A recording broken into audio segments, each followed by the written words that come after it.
Hello everyone, welcome to your channel think a bit. প্রথমে বোর্ডে যেটা লেখা আছে সেই লেখাটার দিকে একটু তাকাও সকলেই। Just as African scientists undertake to solve some of the scientific problems of Africa, African historians go into the history of Africa. African political scientists concern themselves with the politics of Africa. Why should African literary creators be exempted from the services that they themselves recognize as genuine? তাহলে একটা question দিয়ে শেষ করা হয়েছে, যদিও এটা rhetorical question. The answer is quite obvious যে আফ্রিকাতে যখন হিস্টোরিয়ান থেকে শুরু করে সায়েন্টিস্ট থেকে শুরু করে পলিটিক্যাল সায়েন্টিস্ট সবাই নিজের নিজের দায়িত্ব পালন করছে, কর্তব্য পালন করছে, তখন আফ্রিকান রাইটাররা যারা কনসার্ন, যারা জানে আমাদেরও দায়িত্ব এবং কর্তব্য আছে সমাজের প্রতি, তারা কেন ছাড় পাবে? কার লেখা? চিনুয়া আচেবে। ইনি কে? আশা করি এর সম্পর্কে সকলেই জানো। প্রচণ্ড বিখ্যাত একজন লেখক, যাকে বলা হয় African Shakespeare of African literature. তিনি খুব বিখ্যাত একজন নভেলিস্ট, যার হয়তো থিংস ফল অ্যাপার্ট তোমরা অনেকেই পড়েছ। এই লাইনগুলো তার একটা এসে থেকে নেওয়া। এসেটার নাম the novelist as teacher. The novelist as teacher, এই এসেটির থেকে লাইনগুলো নেওয়া। এই লাইনগুলো শোনার পর অনেকের মনে আপত্তি জাগতে পারে যে একজন রাইটারের আবার দায়িত্ব কর্তব্য কি থাকবে সমাজের প্রতি? একজন রাইটার তো রেবেল, একজন রাইটার তো সমাজকে শুধু প্রশ্ন করে যাবেন, তিনি তো সমাজকে শুধু আয়না দেখাবেন। আসলে কোনো বিষয়ে হঠকারিতায় সিদ্ধান্তে পৌঁছানোটাই আমাদের সবচেয়ে বড় ভুল। সব থেকে ইন্টারেস্টিং বিষয় হচ্ছে যে কোনো কিছু লেখার পিছনে একটা প্রেক্ষিত থাকে, একটা কনটেক্সট থাকে। চিনুয়া আচেবে কখন লিখছেন সেটা ইম্পর্টেন্ট। তিনি লিখছেন আফ্রিকা সবে সবে স্বাধীনতা লাভ করেছে, তার পরে পরে। তখন প্রথম দায়িত্ব কি প্রত্যেকের? তিনি বলছেন সায়েন্টিস্টের কথা, তিনি বলছেন হিস্টোরিয়ানের কথা। তার বক্তব্য রাইটাররাও তো সমাজের মধ্যেই, তাদেরও তো দায়িত্ব কর্তব্য থাকা উচিত সমাজের প্রতি, কারণ সবে সবে দেশটা স্বাধীনতা লাভ করেছে। এখন প্রত্যেকের প্রথম কাজ হচ্ছে এই দেশটিকে গঠন করা, দেশ নির্মাণে নিজেকে নিয়োজিত করা। নভেলিস্ট তো তার ব্যতিক্রম নন। এখানে আমরা নভেলিস্ট বিষয়টাকে একটু জেনারেলাইজ করব। এখানে নভেলিস্ট মানে শুধুমাত্র নভেলিস্টের কথা তিনি বলছেন না, তিনি সমস্ত ধরনের আর্টিস্টদের কথা বলছেন। প্রত্যেকের দায়িত্ব এবং কর্তব্য পালন করা উচিত। আমাতো আইডু এই কাজটি করেছেন দ্য গার্ল হু ক্যান নামের ছোট গল্পে, যেটা আজকের আমাদের আলোচ্য বিষয়। চলো তার আগে একটু আমরা আমাতো আইডু সম্পর্কে জেনে নিই। তাহলে আমরা আজকে পড়ব দ্য গার্ল হু ক্যান। টাইটেলটা থেকে আমাদের কাছে একটা বিষয় ক্লিয়ার, অন্তত এই ধারণাটুকু আমাদের মাথায় আসছে, এটা ফেমিনিস্ট রাইটিং হতে চলেছে। আমার ব্যক্তিগতভাবে রাইটিংকে এভাবে ভাগাভাগি করার পক্ষপাতে আমি নই। তিনি আসলে একটা রিয়েলিস্টিক পার্সপেক্টিভ থেকে বিষয়টাকে তুলে ধরছেন। রিয়েলিটি যদি এটা হয় যে সমাজ পুরুষতান্ত্রিক, তাহলে রিয়েলিটি এটাও যে লেখার মধ্যে ফেমিনিজমের ছাপ আসবে। কারণ সেই রিয়েলিটিকে যখন আমি অ্যাকসেপ্ট করব, সেই রিয়েলিটিকে যখন আমি চ্যালেঞ্জ করব, তখন আমার লেখার মধ্যে ফেমিনিজমের ছাপ আসবে। এই আমাতো আইডু, তার জন্ম হচ্ছে 1942 এবং তার মৃত্যু হচ্ছে 2023-তে। তো আমরা এরপর দেখিনি আমাতো আইডুর education and career. Academic background, তিনি পড়াশোনা করেছিলেন BA in English from university of ঘানায় জন্ম হয়েছিল তার। সেই ঘানা ইউনিভার্সিটি থেকেই তিনি পড়াশোনা করেছিলেন বিএ ইন ইংলিশ। পরবর্তীকালে ক্রিয়েটিভ রাইটিং এর ফেলোশিপ নিয়ে তিনি পড়াশোনা করেন স্ট্যানফোর্ড ইউনিভার্সিটিতে। ওকে, তার প্রফেশনাল কেরিয়ারের দিকে আমরা তাকাই। তিনি ছিলেন প্রফেসর অফ ইংলিশ। কোথায়? University of. এমনকি তিনি এক সময় মিনিস্টার অফ এডুকেশনও হয়েছিলেন 1982 থেকে 83 এই সময়টায়। আর তিনি ভিজিটিং প্রফেসর ছিলেন ব্রাউন ইউনিভার্সিটির। এগুলো তার সম্পর্কে আমাদের বেসিক ইনফরমেশন, যেটুকু জানার দরকার ছিল। চলো আমরা পরের পয়েন্টে যাই। হার নোটেবল ওয়ার্কস, তিনি নাটক লিখেছেন, নভেল লিখেছেন, পোয়েট্রি লিখেছেন, শর্ট স্টোরি লিখেছেন। তার একটা বিখ্যাত নাটকের নাম the dilemma of a ghost, আরও একটা বিখ্যাত নাটক আনোমা। নভেলের ক্ষেত্রে আমরা একটা বিখ্যাত নাম পাবো আওয়ার সিস্টার কিলজয়। পোয়েট্রির ক্ষেত্রে আমরা একটা কালেকশন পাবো someone talking to some time. আর শর্ট স্টোরির ক্ষেত্রে আমরা দুটো বিখ্যাত নাম পাবো no sweetness here and most important for us is the girl who can and other stories. যেটা পাবলিশ হচ্ছে 1997। একটা বিষয় লক্ষ্য করো, the girl who can, the story under discussion, ওটাই ছিল টাইটেল স্টোরি। তার মানে সেখান থেকে আমাদের কাছে এটুকুটা ক্লিয়ার, যখন কোনো একটা পোয়েম বা কোনো একটা স্টোরিকে যখন টাইটেলে ইউজ করা হয়, তাহলে সেখান থেকে আমাদের কাছে এটুকুটা ক্লিয়ার হয় the writer had very good opinion about that particular piece. তার নিজের ব্যক্তিগতভাবে সেই লেখাটাকে নিশ্চয়ই আর 5টা লেখার থেকেও বেশি ভালো লাগতো। তার মানে এই ওয়ার্কটা এই পুরো ভলিউমটাকে রিপ্রেজেন্ট করছে। চলো আমরা সেই টেক্সটটা সম্পর্কে আরো ধীরে ধীরে কিছু জানি এবং আলটিমেটলি টেক্সটটা পড়ি। The girl who can, an overview. আমরা বেশি কিছুগুলো বিষয় আগে টেক্সটটা সম্পর্কে জেনে নিই, টেক্সটটা সরাসরি পড়তে শুরু করার আগে। পাবলিকেশন, এই সমস্ত ছোট ছোট ইনফরমেশনগুলো আমাদের খেয়াল রাখারও দরকার আছে। Released in 1997 as Aidoo's second collection of short stories. আমরা তো মাত্র দেখলাম। ওকে, থিমস কি, বেসিক থিম আমরা কি পাবো এই টেক্সটে? Explores maternity, feminism, misogyny, post colonial gender roles. Patriarchal সোসাইটিতে দাঁড়িয়ে মেয়েদেরকে সবসময় বোঝানো হয় যে মেয়েদের জীবনের লক্ষ্য এবং উদ্দেশ্য কি, এটা পেট্রিয়ার্কি সেট করে দিয়েছে। তার জীবনের লক্ষ্য এবং উদ্দেশ্য হচ্ছে বিয়ে করা আর সন্তানের জন্ম দেওয়া। এবং এই পেট্রিয়ার্কাল যে মাইন্ডসেট, ক্রমশ তার শিকার হতে থাকে মেয়েরাও। আমরা অনেক সময় বলি না যে মেয়েরাই তো অনেক বেশি পেট্রিয়ার্কাল কথাবার্তা বলে, তাদের অ্যাটিটিউডটা তো অনেক বেশি পেট্রিয়ার্কাল। বাবার থেকে মা তো বেশি এরকম কথাবার্তা বলে, দাদুর থেকে দিদিমা তো এরকম বেশি কথাবার্তা বলে। আসলে ব্যাপারটা কি বলো না, তারাও প্রত্যেকেই এই পেট্রিয়ার্কাল মাইন্ডসেট, যেটা হাজার হাজার বছর ধরে ক্রমশ তৈরি করা হয়েছে, তারাও প্রত্যেকে তার শিকার। ফলে তাদের মুখ থেকে এই কথাগুলো আপনা আপনি বেরিয়ে আসে। আমরা যে গল্পটি পড়তে চলেছি সেই গল্পে দিস ইজ ভেরি ইন্টারেস্টিং যে 3জন ক্যারেক্টারকে পাবো, 3জনই নারী, কিন্তু 3জন 3টে জেনারেশনকে রিপ্রেজেন্ট করছে। আমাদের যে ন্যারেটর, যার মুখ থেকে আমরা পুরো গল্পটা শুনবো, সে একটি ছোট্ট মেয়ে, বছর মাত্র 7। তার মা আছে যাকে সে বলছে মামি, যার মায়ের নামও পাবো পরে, কায়া। আর তার নানা আছে, নানা মানে তার মায়ের মা, ম্যাটার্নাল গ্র্যান্ডমাদার, তার দিদা বা দিদিমা। তো এই যে নানা, তিনি এই পেট্রিয়ার্কাল যে মাইন্ডসেট, তিনিও তার একজন ভিকটিম। তার মুখ থেকে বারবার আমরা এরকম কথাবার্তা শুনতে পাবো যে একটি মেয়ের জীবনের লক্ষ্য উদ্দেশ্য, তার জীবনের গোল হবে বিয়ে করা এবং সন্তানের জন্ম দেওয়া। আমাদের গল্পের যে প্রধান ক্যারেক্টার, 7 বছরের বাচ্চা মেয়ে, তার পাগুলো একদম লিকলিকে রোগা এবং বেশ লম্বা। এই নিয়ে নানার দুশ্চিন্তার শেষ নেই। কেন? তার বক্তব্য, পা যদি মাংসল না হয় তাহলে পরবর্তীকালে যখন সে প্রেগনেন্ট হবে তখন তার পক্ষে সন্তানের জন্ম দেওয়ার সমস্যা হবে। হিপ বড় হলে সে হিপকে সাপোর্ট করার জন্য পাগুলো মোটা হওয়া দরকার, আদারওয়াইজ পরবর্তীকালে তার জীবনে প্রচুর সমস্যা নেই। কারণ ওই যে বললাম, তার কি চিন্তা ভাবনা, একটি মেয়ের জীবনের একমাত্র উদ্দেশ্য হচ্ছে মা হওয়া, সেই জন্যই এই ধরাধামে তার আবির্ভাব ঘটেছে। যদিও এই চিন্তাভাবনার সাথে একমত পোষণ করেন না আমাদের ন্যারেটারের মা কায়া, যাকে মামি বলছে সে, কিন্তু তার ভয়েসকে এই যে নানা, সে বারবার চেপে দিচ্ছে।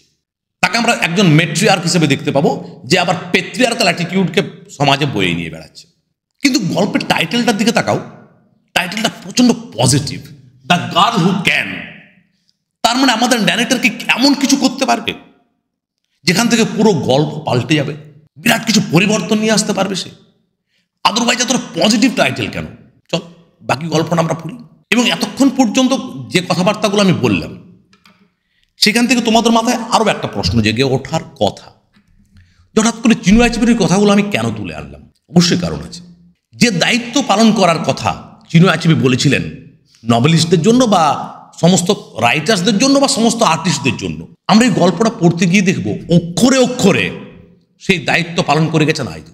এবং শুধুমাত্র আফ্রিকান সোসাইটি নয়, সমস্ত পেট্রিয়ার্কাল সোসাইটিতে দাঁড়িয়ে, যুগে যুগে, কালে কালে, সমস্ত পেট্রিয়ার্কাল সোসাইটিতে দাঁড়িয়ে পৃথিবীর সর্বত্র মেয়েদের যে সমস্যাগুলোর সম্মুখীন হতে হয়, যে সমস্যাগুলোর মুখে তাদের পড়তে হয়, তেমন কিছু সমস্যার কথা বলেছেন তিনি। এবং পুরো টেক্সটটা মারাত্মক রকমের মোটিভেশনাল।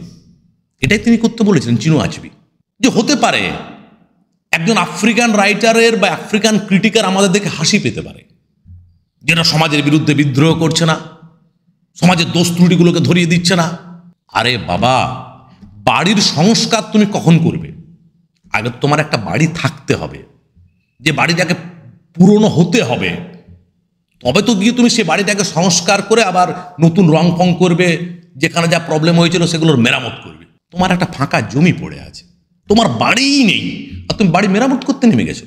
আগে তো বাড়িটা বানাও, মেরামত তো পরের গল্প।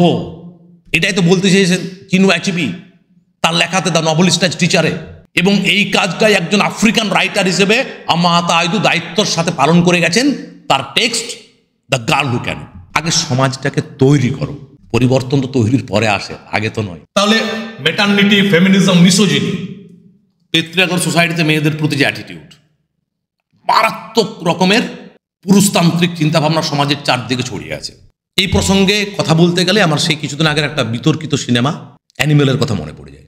এই ধরনের মুভিগুলো, আমি দায়িত্ব নিয়ে বলছি, এই ধরনের মুভিগুলো সমাজে পুরুষতান্ত্রিক চিন্তাভাবনাকে আরও মারাত্মকভাবে ছড়িয়ে দেয়। এখানেও কেউ বলতে পারে আর্ট ফর আর্ট সেক, ওটা তো মুভি বানানো হচ্ছে। কিন্তু তোমার ইউটিউবের ক্রিঞ্জ ম্যাটেরিয়াল থেকে শুরু করে ক্রিঞ্জ মুভি, তার তো একটা প্রভাব সমাজে গিয়ে পড়ে। 5 জন তো সেটার দ্বারা ইন্সপায়ার্ড হয়, এবং একই রকমভাবে তাদের তো মহিলাদের প্রতি ওই অ্যাটিটিউডটা উঠে আসে যে তারা মিয়ার কমোডিটি। এই বিষয়গুলোকে যত সমাজে ছড়ানো হবে তার কুফল তো সমাজ পাবে। চলো আমরা এখানে আসি। এই টেক্সটে আমরা একই রকমভাবে কিছু মিসোজিনিস্টিক অ্যাটিটিউড খুঁজে পাবো মহিলাদের প্রতি, কিন্তু টাইটেলটা আমরা সবসময় খেয়াল রাখবো দ্য গার্ল হু ক্যান। তাহলে সে এমন কিছু করেছিল, কি করেছিল সেটাই তো আমাদের আসল গল্প, সেটাই তো আমরা জানবো। পোস্ট কলোনিয়াল জেন্ডার রোলস, ব্যাপারটা কি জানো? আফ্রিকা বলো বা ভারতবর্ষ বলো, যখন দেশগুলো স্বাধীন হচ্ছে ইউরোপিয়ানদের হাত থেকে, সেটা তো রাজনৈতিক স্বাধীনতা। কিন্তু রাজনৈতিক স্বাধীনতাটা কি একমাত্র স্বাধীনতা? তার পাশাপাশি আরও একটা বিষয় আছে, যেটাকে বলা হয় সামাজিক স্বাধীনতা। যে কোনো পুরুষতান্ত্রিক সমাজে পুরুষদের হাতে নারীরা পরাধীন আছে, আগেও ছিল, এখনো আছে। ইংরেজরা এসে রাজনৈতিকভাবে দেশটাকে দখল করল, ইংরেজরা চলে গেল, রাজনৈতিকভাবে দেশটা স্বাধীনতা পেল। কিন্তু নারীর স্বাধীনতার যে আকাঙ্ক্ষা বা যেটা তার প্রাপ্য, সেই সম্পূর্ণ স্বাধীনতা সে পেয়েছে তো? উত্তরটা আমরা প্রত্যেকেই জানি না। এবং সেই লড়াই চলছে, এবং সেই লড়াইয়ে বারবার করে কোনো না কোনো সুনিতা উইলিয়ামস আসে, বারবার করে কোনো সাবিত্রী ফুলে আসে, বারবার করে কোনো মাতঙ্গিনী হাজরা আসে, বারবার করে তারা নিজেদের যোগ্যতা প্রমাণ করে করে যায়, এবং বারবার করে পুরুষতান্ত্রিক সমাজ সেই যোগ্যতাকে ভুলে যেতে অভ্যস্ত। এই টেক্সটেও একটা বাচ্চা মেয়ে তেমনই কিছু একটা করবে, যেখান থেকে সে তার যোগ্যতা প্রমাণ করবে, এবং সে বুঝিয়ে দেবে একজন নারীর জন্ম শুধুমাত্র বিয়ে করা, শুধুমাত্র সন্তানের জন্ম দেওয়ার জন্যই নয়, তার বাইরেও তার জীবনের অনেক কিছু অর্থ আছে, তার জীবনে অনেক কিছু করার আছে। Marriage can be a part of life, but this is not the life. Child birth is a part of life, but this is not the life. Focus, strong female protagonist navigating societal challenges. তাহলে এই টেক্সটে আমরা যে প্রোটাগনিস্টদের পাবো, বিশেষ করে আমরা যে সেন্ট্রাল ক্যারেক্টার পাবো, আজোয়া, 7 বছরের বাচ্চা মেয়েটা, সে সমাজে তৈরি করা যে বাউন্ডারি লাইন, এই বাউন্ডারির বাইরে একটা মেয়ের বেরোনোর কোনো অধিকার নেই, সেটাকে সে চ্যালেঞ্জ করবে। 7 বছরের মেয়ে, সে জানেও না সে চ্যালেঞ্জ করে ফেলছে, কিন্তু মারাত্মকভাবে সে একটা নতুন দিগন্ত খুলে দেবে অনেক অনেক মেয়ের কাছে। আর যারা এই ভিডিওটা শুনছো, তাদের মধ্যে যারা মেয়েরা আছো, হয়তো তোমার কাছে অনেক বড় একটা মোটিভেশন হয়ে দাঁড়াবে। আর যে ছেলেরা শুনছো, তারাও ওই সমস্ত ক্রিঞ্জ ম্যাটেরিয়াল যদি তুমি আদৌ গিলে থাকো, যেখানে মেয়েদেরকে বারবার কমোডিটি হিসেবে দেখানো হয়, ওই সমস্ত ক্রিঞ্জ মুভি যদি তুমি দেখে থাকো, যেগুলোতে বারবার মেয়েদেরকে পণ্য হিসেবে দেখানো হয়, তুমিও নতুন করে দেখতে শিখবে। তাহলে আমরা এরপর পরের স্লাইডের দিকে বই। কি ক্যারেক্টার্স অ্যান্ড দেয়ার সিগনিফিকেন্স, আমি মোটামুটি আগে বললাম। আজওয়া, আওয়ার সেন্ট্রাল ক্যারেক্টার, 7 বছরের বাচ্চা মেয়েটি, রিপ্রেজেন্টস ফিমেল স্ট্রেংথ। ওই বাচ্চা মেয়েটার কাছ থেকে আমরা জানতে পারবো একজন নারীর ভেতরে কতটা ক্ষমতা থাকে, রেজিলিয়েন্স। সে একটা প্রতিরোধ গড়ে তুলবে না। আমি আগেই বললাম, ওরকম নয় যে সে মেশিন গান নিয়ে পেট্রিয়ার্কির বিরুদ্ধে লড়াই করতে নেমেছে, প্রয়োজন নেই। তার অ্যাচিভমেন্ট তার হয়ে কথা বলবে, সে এমন কিছু করবে, তার সে অ্যাচিভমেন্ট প্রমাণ করবে, নারীর কতটা ক্ষমতা এবং নারী শব্দটির কি অর্থ, সে কি পারে, the girl can and ambition. ওই যে সমাজ কি ঠিক করে দিয়েছে, inside world, outside world. Inside world মানে বেডরুম থেকে কিচেন, সংসার সুখের হয় রমণীর গুণে, মানে সংসারের কোনো দায় দায়িত্ব পুরুষের নেই। পুরুষ ব্যস্ত আউটসাইড ওয়ার্ল্ডে to achieve glory, to achieve name, to achieve fame. প্রত্যেকটা ছোট ছোট কথার ভিতরে না কিলো কিলো পুরুষতন্ত্র ঢুকে আছে। যেমন ধরো একটা প্রচণ্ড সহজ কথা যেটা আমরা ছোটবেলা থেকে শুনে এসেছি এবং আমরা প্রচণ্ড স্বাভাবিকভাবে ব্যাপারটাকে নিই।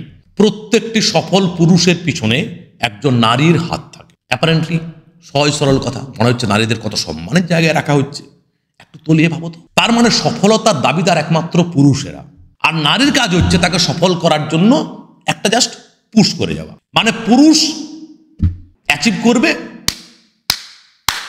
নারী হাততালি দেবে, এইটুকু তার দায়িত্ব, এইটুকু তার কর্তব্য। নারীর নিজের সফলতার কোনো অধিকার নেই, তার কিছু করণীয় থাকে না এই সমাজকে দেওয়ার জন্য। হ্যাঁ, সে শুধু একটাই কাজ করবে, ওর জন্য মাটন চিকেন আর আলু পোস্ত রান্না করে বাড়িতে বসে থাকবে, কখন আসবে সে গিলবে, আর ওর কোনো করণীয় নেই। ওকে আটকে রাখা হবে ইনসাইড ওয়ার্ল্ডে, বাড়ির চার দেয়ালের মধ্যে। চার দেয়ালের বাইরের যে জগৎ, সেই জগতে ওর কোনো প্রবেশাধিকার নেই।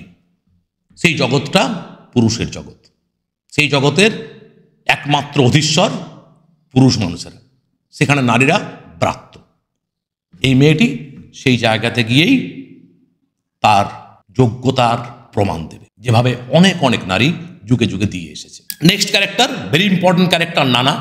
এই প্রসঙ্গে আমার একটা সিনেমার নাম মনে পড়ছে, পারলে একটু দেখো, প্রচন্ড ভালো সিনেমা, রাজ কাপুরের সময়ের সিনেমা, রাজ কাপুরের সিনেমা কাল, আজ অর কাল। এখানেও তিনটি প্রজন্ম, দাদু, বাবা, ছেলে। জেনারেশন গ্যাপটা অনবদ্যভাবে তুলে ধরা হয়েছে এই টেক্সট। আমরা মারাত্মকভাবে জেনারেশন গ্যাপ, পারলে সিনেমাটা দেখবে, ভালো লাগবে। নানা কে বললাম, আজওয়ার ম্যাটার্নাল গ্র্যান্ডমাদার। আমি আগে বলেছি তিনজন নারী আমাদের গল্পে আছে। Embodies traditional wisdom and cultural values.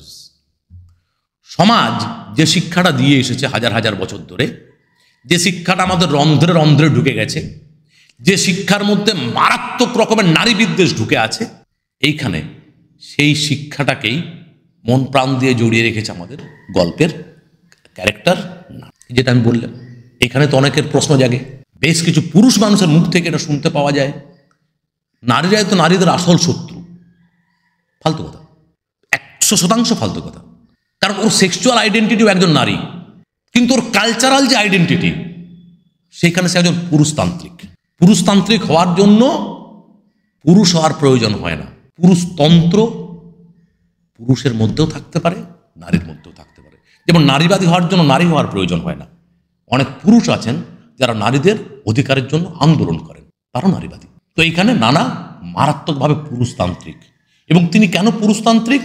তিনি পড়াশোনা করেননি, এবং আজও যখন স্কুলে যাচ্ছে তার ভালো লাগছে না বিষয়টা। স্কুলে গিয়ে কী হবে, পড়াশোনা করে কী হবে? অনেক মেয়েরাই হয়তো রিলেট করতে পারবে, বাড়ির বয়স্ক মহিলারা এই কথাগুলো বলে থাকেন না, এটা তার কোনো ব্যক্তিগতভাবে দোষ নেই। এই ধ্যান ধারণা তার মাথায় ছোটবেলা থেকে ঢুকিয়ে দেওয়া হয়েছে। এবং আমরা জানি একটা মিথ্যেকে 100 বার 1000 বার চিৎকার করে করে বললে আমরা সেটাকে সত্য বলে ভেবে নিই। এই মিথ্যেটা তার মাথায় যুগ যুগ ধরে ঢোকানো হয়েছে যে নারী আবার পড়াশোনা কি করবে, তাকে তো আলটিমেটলি করতে হবে। দেখবে কথায় কথা শুনতে পাও, সেই তো কি হেসেল ঠেলতে হবে, সেই তো গিয়ে রান্না করতে হবে, সেই তো গিয়ে কাপড় কাচতে হবে। তার বাইরে কি সত্যি কিছু করার নেই? এত এত মেয়ের এত এত অ্যাচিভমেন্টের পরেও প্রশ্নটাই শুনতে হবে, আর কতদিন? চলো দেখা যাক। মামি symbolizes motherhood's burdens and societal expectations. এই দুজনের মাঝে পড়ে গেছে মামি। মানে নানার থেকে মামির মধ্যে আমরা কিছু চেঞ্জ পাবো, মামির থেকে আজওয়ার মধ্যে আরো অনেক চেঞ্জ পাবো। মামি স্বাভাবিকভাবে আমরা এই ক্যারেক্টারটাকে দেখতে পাবো এই টেক্সটে প্রচণ্ড ভীতু, যে নানার সামনে জোরে কথা বলতে পারে না, মনে মনে প্রচণ্ড চায়, হয়তো অনেকে রিলেট করছে বিষয়গুলোকে, মনে মনে সে প্রচণ্ড চায় আমার মেয়েটা পড়াশোনা করুক, আমার মেয়েটা নিজের মতন করে জীবনটা যাপন করুক, সে ভালো কিছু করার চেষ্টা করুক।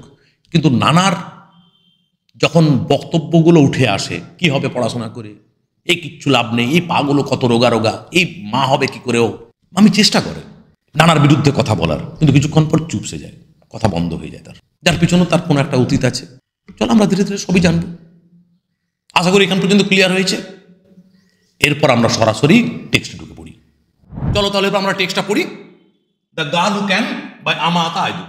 They say that I was born in Hasoji and it is a very big village in the central region of our country, Ghana. আমাদের রাইটার তার জন্ম হয়েছিল ঘানাতেই। তিনি সেই ঘানার সেটিংয়ে গল্পটা লিখছেন।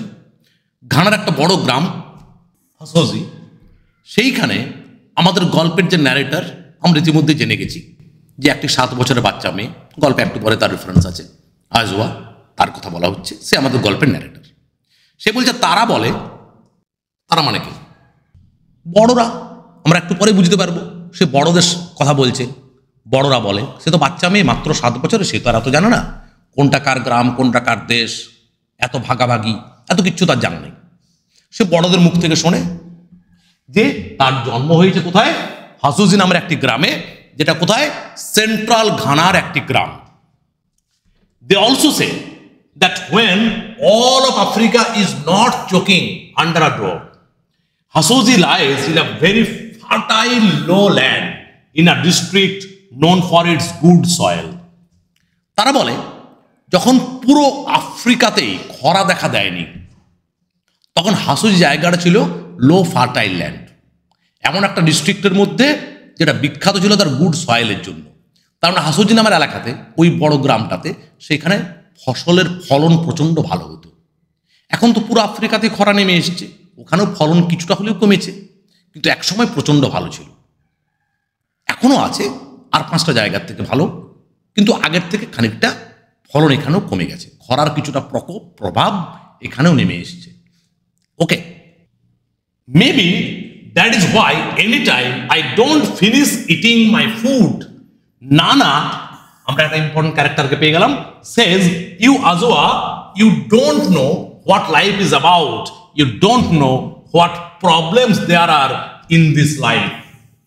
এটা তোমাদের সাথেও ঘটে, যখন খাবার থালাতে খাবার নষ্ট করো, তখন বাকি যে বড়রা থাকে বাড়ির, কেউ না কেউ বলে ওঠে খাবার নষ্ট করছিস, জানিস পৃথিবীতে অনেক অনেক মানুষ খেতে পায় না। এটা সত্য, কত কত মানুষ এইটুকু খাবার পাওয়ার জন্য কত কষ্ট করে তারা, তারপরেও তাদের জোটে না, আর তুই পাচ্ছিস আর নষ্ট করছিস। তো এক সময় এই এলাকাতে প্রচুর ভালো রকমের ফসল হতো, এখন পুরো আফ্রিকাতে খরা চলছে, এলাকাতেও তার কিছুটা প্রভাব পড়েছে, ফলে চারদিকেই মানুষজনের কষ্ট। সেই জায়গায় দাঁড়িয়ে হতো বাচ্চা মেয়ে, ও তোর এত জানে না। আশা করি এই কারণেই তখনই নানা বলে ওঠে, জীবনে কত রকমের সমস্যা মানুষের, সেটা জানিস তুই? এভাবে খাবার নষ্ট করছিস। প্রবলেমস, এই ওয়ার্ডটা এবার ইম্পর্টেন্ট হতে চলেছে। As far as I could see, there was only one problem. একটা বাচ্চার জীবনের প্রবলেম কি হতে পারে? নানার বয়স হয়েছে, নানা অনেক রকমের প্রবলেম নানার জীবনে। হ্যাঁ, বয়স্ক মানুষের হাজার রকমের প্রবলেম। একটা বাচ্চার জীবনের প্রবলেম কি? যখন তুমি ছোট ছিলে, তোমার কাছে হয়তো কখনো একমাত্র প্রবলেম কি ছিল পৃথিবীর? যে তুমি একটা চকলেট চাইছো, তোমাকে বড়রা চকলেটটা দিচ্ছে না, বা তুমি একটা ড্রেসের বায়না ধরে বসেছো, সেই বায়নাটা রাখা হচ্ছে না। বাবু তার কাছে তখন জীবন জগৎ অনেক ছোট। বড় হতে হতে আমাদের সমস্যা বাড়তে থাকে। তো এই বাচ্চা মেয়েটির জীবনে, একটু পরেই আমরা জানবো তার বয়স 7 বছর, তার জীবনে একটাই মাত্র প্রবলেম। কি প্রবলেম? এই প্রবলেমটাও বেশ মজার প্রবলেম। এই প্রবলেমটা হয়তো আমাদের মধ্যে প্রায় সবাই ফেস করেছি একটা না একটা সময়। প্রথমত, বাচ্চার মাথায় অনেক রকম চিন্তা আসে, স্বাভাবিক ব্যাপার। সে ধরো রূপকথার গল্প শোনে, করে তার রূপকথার গল্পগুলোকেই তার সত্য বলে মনে হয়। যেমন এইরকম অনেকের মাথাতে প্রশ্ন আসে, ঢোলকপুরটা কোথায়? তাহলে লালপুরের পাশেই ঢোলকপুর, এবং সেখানে গেলে কি আমি ছোটা ভীমকে দেখতে পাবো? এরকম প্রশ্ন জাগে কিনা? সে অনেকক্ষণ ধরে ভাবে ভাবে ভাবে ভাবে, তারপর মনে হয় এবার বড়দের কাউকে আমাকে বলতে হবে। যখন বলতে চাইছে, বড়রা তো প্রথমে প্রচণ্ড ব্যস্ত, তাদের অ্যাটেনশন গ্র্যাব করা একটা বিরাট বড় সমস্যা। এরপর তুমি অ্যাটেনশন গ্র্যাব করলে, করে তুমি বড় মানুষটির কাছে তুমি বললে, এবার তুমি কি বলছো তার উপর নির্ভর করে বড় মানুষটির দুটো রিয়েকশন হয়। হয় ও বলবে এরকম কথা আর কখনো বলবি না, যদি তুমি সেরকম কিছু প্রশ্ন করে ফেলো। ধরো তোমার প্রশ্নটা হচ্ছে যে তোমরা যে আমাকে বলছিলে যে চাঁদ আমার মামা, আর পাশের বাড়ির দাদা যে বলছে চাঁদ আমার প্রেমিকা, তাহলে চাঁদ কোন লিঙ্গ? ধরো এটা তোমার মাথায় প্রশ্ন জাগতেই পারে। বা তুমি শুনেছ যে পৃথিবীতে যা কিছু করে উপরওয়ালা করে, তুমি ছাদে গিয়ে অনেক খুঁজেছো, ছাদে তুমি কাউকে খুঁজে পাওনি, তুমি বাড়িতে জিজ্ঞেস করলে উপরওয়ালা তো ছাদে ছিল না, তাহলে আর কতটা উপরে থাকে? এবার বিরক্ত হয়ে গেল, একদম এরকম মাঝে মাঝে প্রশ্ন আর কোনোদিন করবি না। আর কি হচ্ছে? এটা একটা রিয়েকশন হতে পারে। একটা বাচ্চার যখন জিজ্ঞাসা জাগে মনে, আমরা বেশিরভাগ ক্ষেত্রে ধমকে চুপ করিয়ে দিই। যত সব পেকে গেছে, আজে বাজে প্রশ্ন করে, অকালপক্ষ কোথাকার, এটা একটা রিয়েকশন হয়। অথবা তুমি যখন বললে যে ঢোলকপুরটা কি লালপুরের পাশে, হা হা হা হা করে হাসতে শুরু করলো। শুধু নিজে হাসবে না, আশপাশের লোকজনকে ডেকে এনে এনে বলবে দেখ দেখ দেখ দেখ কি বলছে শোন, কি বলছে শোন, বলে সবাই মিলে হাসবে। তুমি বেচারা বুঝতেও পারলে না যে গন্ডগোলটা কোথায় হলো। ছোটা ভীমের সাথে আমার দেখা করার ইচ্ছে হয়েছে, তার মধ্যে অপরাধটা কোথায়? তো এই হচ্ছে অবস্থা। চলো আমরা দেখি এর ক্ষেত্রে প্রবলেমটা কি। And it had nothing to do with what I knew Nana considered as problems or what Mami, ওর মা, thinks of as the problem. তাহলে আমার নানার জীবনে এক গাদা প্রবলেম আছে, প্রবলেমস। আমার মামির জীবনেও আছে একখানা প্রবলেম, দা প্রবলেম, যে প্রবলেমের কথা আমরা পরে জানতে পারবো। তার বিয়ে নিয়ে কিছু ঘটনা ঘটেছে যেটা নিয়ে পরিষ্কার কিচ্ছু বলা হবে না। এই প্রবলেমগুলোর সাথে আমার প্রবলেমের কোনো সম্পর্ক নেই। একটা বাচ্চার ওই সমস্ত প্রবলেম নিয়ে সে ভাবে না। একটা বাচ্চা নিশ্চয় এটা নিয়ে ভাবে না যে দেশের জিডিপির অবস্থা এখন কি, আনএমপ্লয়মেন্ট প্রবলেম নিয়েও সে ভাবে না। তার কাছে কি প্রবলেম? আমার একটা চকলেট চাই, ওটা ওর কাছে অনেক বড় প্রবলেম আনএমপ্লয়মেন্টের থেকেও, তাই না? তো আমার প্রবলেমগুলো আমার মামি বা নানার প্রবলেমের সাথে কোনো সম্পর্ক নেই। মামি ইজ মাই মাদার। ওইখানে একটা বিষয় ক্লিয়ার করে দিল, মামি যাকে বলছি সে আমার মা, আর নানা ইজ মাই মাদার্স মাদার, আর আমার মায়ের মা হচ্ছে নানা। তাহলে বাড়িতে আমরা তিনটি ক্যারেক্টার পেয়ে গেলাম, তিনজনের নারী, তিনজনে মহিলা চরিত্র। Okay, and they say I am 7 years old। আমরা আর একটা ভাইটাল ইনফরমেশন পেলাম যে ন্যারেটর বলছে তারা বলে, তারা কারা? বড়রা, মানে তার মামি তার নানা, তারা বলে। এই দেশটা আমি শুরুতেই বললাম, এই দেশটা হচ্ছে বড়রা।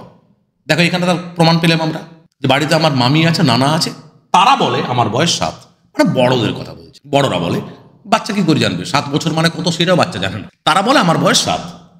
And my problem is that, এরপর আমরা তার প্রবলেমটা জানতে পারবো। My problem is that at the 7 years of age there are things I can think in my head but which maybe I do not have the proper language to speak them out with। এই বয়সে আমার মাথায় অনেক রকম চিন্তা ভাবনা আসে, অনেক রকম চিন্তা ভাবনা আসে। রোজ কেন নিয়ম করে সূর্য ওঠে? দু একদিন তো সূর্য ঘুমালেও পারতো, যে ভাই আজ আমার ওঠার ইচ্ছে হচ্ছে না, আজ আমি ঘুমাবো। ধরো তুমি বাড়িতে বড় কাউকে দেখেছো, বাবা ধরো রোজ সকালবেলায় ঘুম থেকে উঠে তার কাজে বেরোন, একদিন তার হয়তো ইচ্ছে হলে আজকে আর বেরোবো না, তিনি সেদিন 10টা পর্যন্ত 11টা পর্যন্ত ঘুমোলেন। তখন তোমার মনে হতেই পারে প্রশ্ন যে সূর্যরও তো কোনোদিন এমনি মনে হয়, এরকম করে কেন?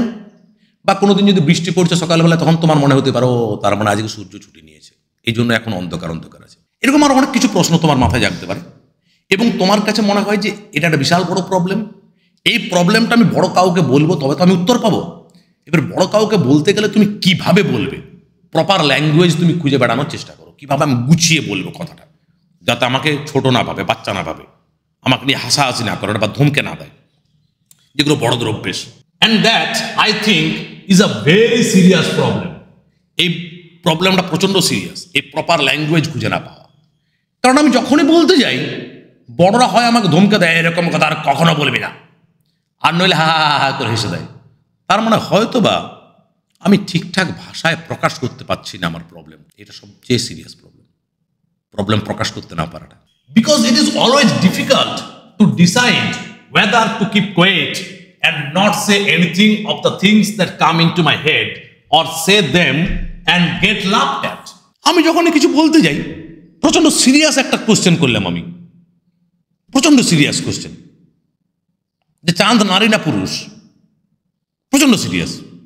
এই যে আমার কপালের টিপটা, এটাকে আমার মা পরিয়েছে না চাঁদ পরিয়ে দিয়ে গেছে, প্রচণ্ড সিরিয়াস কোয়েশ্চেন। অনেকক্ষণ ধরে ভাবনা চিন্তা করে তারপর আমি বললাম এটা। কি হলো? হ্যাঁ হ্যাঁ হ্যাঁ করে হেসে দিই। তখন আমার মনে হয়, মনে যায় প্রশ্ন যাক, আদৌ বলবো নাকি চুপ করে থাকাটাই ভালো, নইলে হেসে দেবে ওরা। তাহলে কি আমি ঠিক করে গুছিয়ে বলতে পারছি না? সমস্যাটা কি আমারই? খেয়াল রাখবে, একটা বাচ্চার কনফিডেন্স শেষ হয়ে যায় যখন তুমি ওর প্রশ্নকে না শুনে হা করে হেসে ওঠো বা ধমকে চুপ করিয়ে দাও। চলো দেখা যাক। Not that it is easy to get any grown up to listen to you even when you decide to take the risk and say something serious to them. এই বড়দের বিরাট সমস্যা। ধরো তুমি অনেকক্ষণ ধরে ভাবলে চুপ করে থাকবো না, বলেই ফেলি। শেষমেশ ভাবলে যে হাসলে হাসুক, আমি বলেই ফেলি। তুমি বলতে গেলে বড়দের তো বাবা ওর সময় পাওয়া যায়, ভালো করে শুনবেই না, বিরাট ব্যস্ত নিজের কাজে, ঠিক না? না এই নানার কথাই ধরো না। First I have to struggle to catch her attention. তারপর এগুলো খেয়াল রাখবে। প্রথমে আমাকে রীতিমতন বেগ পেতে হয়, রীতিমতন কষ্ট পেতে হয় নানার অ্যাটেনশন পাওয়ার জন্য। কারণ নানা নিজের কাজে ব্যস্ত আছে, ওকে ডাকছে না না না না না না, ও নিজের কাজ করে যাচ্ছে। কারণ বড়দের মনে হয় না যে ছোটদের কথাবার্তা আদৌ সিরিয়াসলি শোনার কোনো প্রয়োজন আছে। ও বাচ্চা, ওরা আর কি বলবে। Then I tell her something I had taken a long time to figure out. তারপর অনেকক্ষণ ধরে ভেবে ভেবে ভেবে ভেবে আমি যে কথাটা বলবো ভেবেছিলাম সেটা গিয়ে বললাম, পুরো রিস্ক নিয়ে। যা হবে হবে, কারণ এর বিশাল সমস্যা আমার কাছে, গিয়ে আমি বলেই ফেলি। And then you know what always happens, what always happens, কি হয় সবসময় জানো? She would at once stop whatever she is doing and mouth open stare at me for a very long time. ধরো নানা কোনো একটা কাজ করছিল, হঠাৎ করে সে কাজটা থামায়, করে আমার দিকে অনেকক্ষণ তাকিয়ে থাকে, আমার দিকে অনেকক্ষণ ধরে তাকিয়ে থাকে।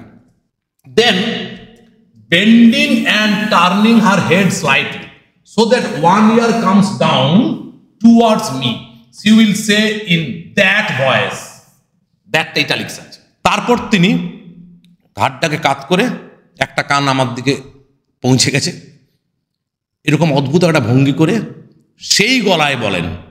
সেই গলা মানে একটা নির্দিষ্ট ধরনের গলা থাকে বড়দের, বাচ্চাদের চুপ করিয়ে দেওয়ার জন্য। যখন স্বাভাবিক সময় তখন একরকমভাবে কথা বলে, যখন বাচ্চা একটা কোনো বিভৎস প্রশ্ন করে ফেলল তখন গলাটা পাল্টে যায়। বাবু, এরকম প্রশ্ন আর কখনো না। কখনো না মানে কখনো না, এই টোনটা হচ্ছে বাবু ফুল স্টপ, আর প্রশ্ন করা যাবে না, রেড লাইট আমি জ্বালিয়ে দিয়েছি। ওকে, কি বলছে দেখো। আজওয়া, ইউ সে হোয়াট, কি বললে তুমি? After I have repeated what ever I had said, she would either still in that voice ask me never never but never to repeat that. তাহলে যখন আমি আরো একবার বললাম যে আমি এটা বললাম, তখন সেই গলায়, সেই কঠোর শীতল আদেশের গলায় এরকম কথা আর কখনো না মানে কখনো না। অর অথবা she would, or অথবা she would immediately burst out laughing, অথবা করে হঠাৎ হাসতে শুরু করে দেবে। She would laugh and laugh and laugh until tears run down her cheeks. হাসতে হাসতে হাসতে তার গাল দিয়ে চোখের জল গড়া শুরু করলো। অতিরিক্ত হাসি পেলে আমরা কেঁদে ফেলি। And she would stop whatever she is doing and wipe away the tears with the hanging edge of her cloth. তিনি যে কাজ করছিলেন কাজটা থামিয়ে দিয়ে তার পোশাকের যে অংশটা ঝুলছিল সেটা দিয়ে চোখের জল মুছছেন আর হাসছেন, শুধু পাগলের মতো হেসে যাচ্ছেন। কি রে বাবা, আজে বাজে কথা বলে। And she would continue laughing until she is completely tired. হাসতে হাসতে হাসতে হাসতে তিনি ক্লান্ত হয়ে পড়েন। লক্ষ্য করো, তোমাদের সকলের সাথে এরকম ঘটনা ঘটেছে, খেয়াল করো খেয়াল করো, ঠিক আছে? But then as soon as another person comes by just to make sure she does not forget whatever it was I had said, she would repeat it to her. শুধু নিজে হেসেই ক্ষান্ত হননি, তারপরে কাউকে একটা পেয়ে গেছে, আয় শোনো শোনো শোনো শোনো শোনো শোনো শোনো, এ কি বলছে শোনো, কি বলছে শোনো বলে হা করে হাসতে হাসতে ওকেও বলছে। ও শোনার পর কি হলো? আরেকজন যে এলো সে শোনার পর কি হলো না, and then of course there would be two old people laughing and screaming with tears running down their faces. এবার একজনের জায়গায় দুজন বয়স্ক লোক হা হা করে হাসতে শুরু করলো আর দুজনে হাসতে হাসতে কাঁদতে শুরু করলো। কি এমন বলে দিয়েছি আমি, ঠিক আছে? বাচ্চার মনে অনেক রকম প্রশ্ন যাবে। তাহলে আজওয়ার প্রবলেমটা কি? তাহলে কি আমার নিজেরই কোথাও কোনো সমস্যা আছে? আমি কি ঠিকঠাক করে আমার চিন্তা ভাবনাগুলোকে এক্সপ্রেস করতে পারছি না? আমি কি সেই ল্যাঙ্গুয়েজটা জানি না, বড়দের ল্যাঙ্গুয়েজটা, যে ল্যাঙ্গুয়েজে বড়রা কথা বলে? তাহলে আমি বলতে গেলে হয় ওরা আমাকে ধমকে চুপ করিয়ে দেয়, নইলে আমাকে নিয়ে হাসাহাসি করে। কেন? এখান থেকে একটা বাচ্চার শুরু হয় ল্যাক অফ কনফিডেন্স। যদি তোমার সাথে এটা ঘটেছে, তুমি অন্তত কোনো বাচ্চার সাথে এটা করো না। Sometimes this show continues until there are 3, 4 or even more of such laughing and screaming tear-faced grown-ups. এটা চলতে থাকে। কখনো 3 জন 4 জন বা তারও বেশি বড় একটার পর একটা জড়ো হয় বড়রা, বয়স্ক লোকেরা, এবং তারা হাসতে শুরু করে এবং কাঁদতে শুরু করে। কি এমন আমি কিছু বলে দিয়েছিলাম? And all the performance on whatever I had said, আমি কিছু একটা বলেছি সেটাকে নিয়ে এত হাসাহাসি। I find something quite confusing in all this. আমার তো পুরো বিষয়টা প্রচন্ড রকমের কনফিউজিং লাগে। আমার কাছে তো এটা বিরাট সিরিয়াস ব্যাপার ছিল, এরা এত হাসছে কেন? That is, no one ever explains to me why sometimes I should not repeat some things I say, while the other times some other things I say would not only be all right, but would be considered so funny, they would be repeated so many times for so many people's enjoyment. বড়দের আচরণ আমার বড় confusing লাগে। বড়রা সবসময় বড় confusing. কখন আমি যেটা বললাম সেটা শোনার পরে ধমকে উঠল, এই কথা আর কখনো বলবি না। তার আমার কথা এত বড় অপরাধ ছিল যে আমাকে চুপ করে দেওয়া হলো। আবার কখনো আমার কথা এতই অ্যামিউজিং, এতই ফানি ছিল যে বারবার করে সেই কথাটা শুধু রিপিট করা হচ্ছে না, বারবার করে সেই কথাটা নিয়ে হাসাহাসি করা হচ্ছে। হাসতে হাসতে কেঁদে ফেলছে তারা, তাও হাসছে। আমাকে কেউ না কোনোদিন এক্সপ্লেন করে দেয়নি। এই জন্য আমার কনফিউশন যে কিছু কথা বলা উচিত নয়, কিছু কথা বারবার বলা উচিত, ব্যাপারটা কি আমি বুঝতে পারছি না। বড়দেরকে বোঝা আমার ক্ষমতার বাইরে। বড়রা বড় গন্ডগোলে। Okay, you see how neither way of hearing me out can encourage me to express my thoughts too often. একটা জিনিস বুঝতে পারছো তো, রিয়েকশনটা যেটাই হোক না কেন, আমাকে ধমকে চুপ করিয়ে দেওয়া হোক অথবা আমাকে নিয়ে রীতিমতন ব্যঙ্গ বিদ্রুপ করে হাসাহাসি করা হোক, দুটোর মধ্যে কোনোটাই কিন্তু আমাকে এনকারেজ করা হলো না যাতে আমি আমার মনের কথাগুলো বাকিদের সাথে শেয়ার, মানে যে রিয়েকশনটাই হোক না কেন এরপর থেকে আমার কথা বলতে ভয় লাগবে। ওকে, হাজার হাজার রেফারেন্স বই তোমাকে সাহিত্য পড়তে শেখাতে পারে না। সাহিত্যের পুরো বিষয়টাই হচ্ছে নিজের লাইফের সাথে রিলেট করো, ভাবার চেষ্টা করো এই সিচুয়েশনগুলো তোমার জীবনে ঘটুক, তোমার পাশের জনের জীবনে ঘটুক, বা এখন কোনো বাচ্চার সাথে ঘটছে, দেখো তাহলে তুমি টেক্সটটাকে রিলেট করতে পারো। রেফারেন্স বই পড়ে সাহিত্য পড়া যায় না। Like all this business to do with my legs. এই যেমন আমি আরেকটা জিনিস বুঝতে পারি না, আমার পা নিয়ে এদের এত সমস্যা কেন? আমার পা নিয়ে এত প্রবলেম কেন এদের? I have always wanted to tell them not to worry. আমি বারবার ওদের বলার চেষ্টা করি, প্লিজ আমার পা নিয়ে তোমরা এত দুশ্চিন্তা করো না, কিন্তু আমি বলতে পারি না কেন? সেটা নিয়েও হয় আমাকে ধমকে দেবে, নইলে হাসবে। আমার কনফিডেন্স তো ধূলিসাৎ করে দিয়েছে আমার নানা। আই মিন নানা অ্যান্ড মাই মাদার। আমার মনে হয় নানা এবং আমার মাকে আমি বলি যে প্লিজ আমার পা নিয়ে তোমরা দুশ্চিন্তা করবে না। That it did not have to be an issue for my two favorite people to fight over. আমার জীবনের দুটো ফেভারিট পিপল কে কে? আমার নানা আর আমার মামি। তাদের দুজনের মধ্যে আমার পা নিয়ে বেশ সমস্যা চলে, বেশ ঝগড়া ঝামেলা চলে। আমার বারবার মনে হয় এদেরকে বোঝাই যে আমার পা নিয়ে প্লিজ তোমরা দুশ্চিন্তা করো না, এটা কোনো ইস্যুই নয় ঝগড়া করার জন্য। But I did not want either to be told not to repeat that or it to be considered so funny that anyone would laugh at me until they cry. কিন্তু আমি এটা বলতেও পারি না যে প্লিজ আমার পা নিয়ে তোমরা দুশ্চিন্তা করো না। কেন বলতে পারি না? কারণ আমি চাই না যে আমাকে ধমকে চুপ করিয়ে দিক, অথবা আমাকে আমার পা নিয়ে ওরা হাসাহাসি করতে থাকুক, দেখ দেখ কি বলছে। কারণ আমি বুঝতে পারি না যে কোন কথাটা এদের কাছে বলা যায়, কোনটা বলা যায় না।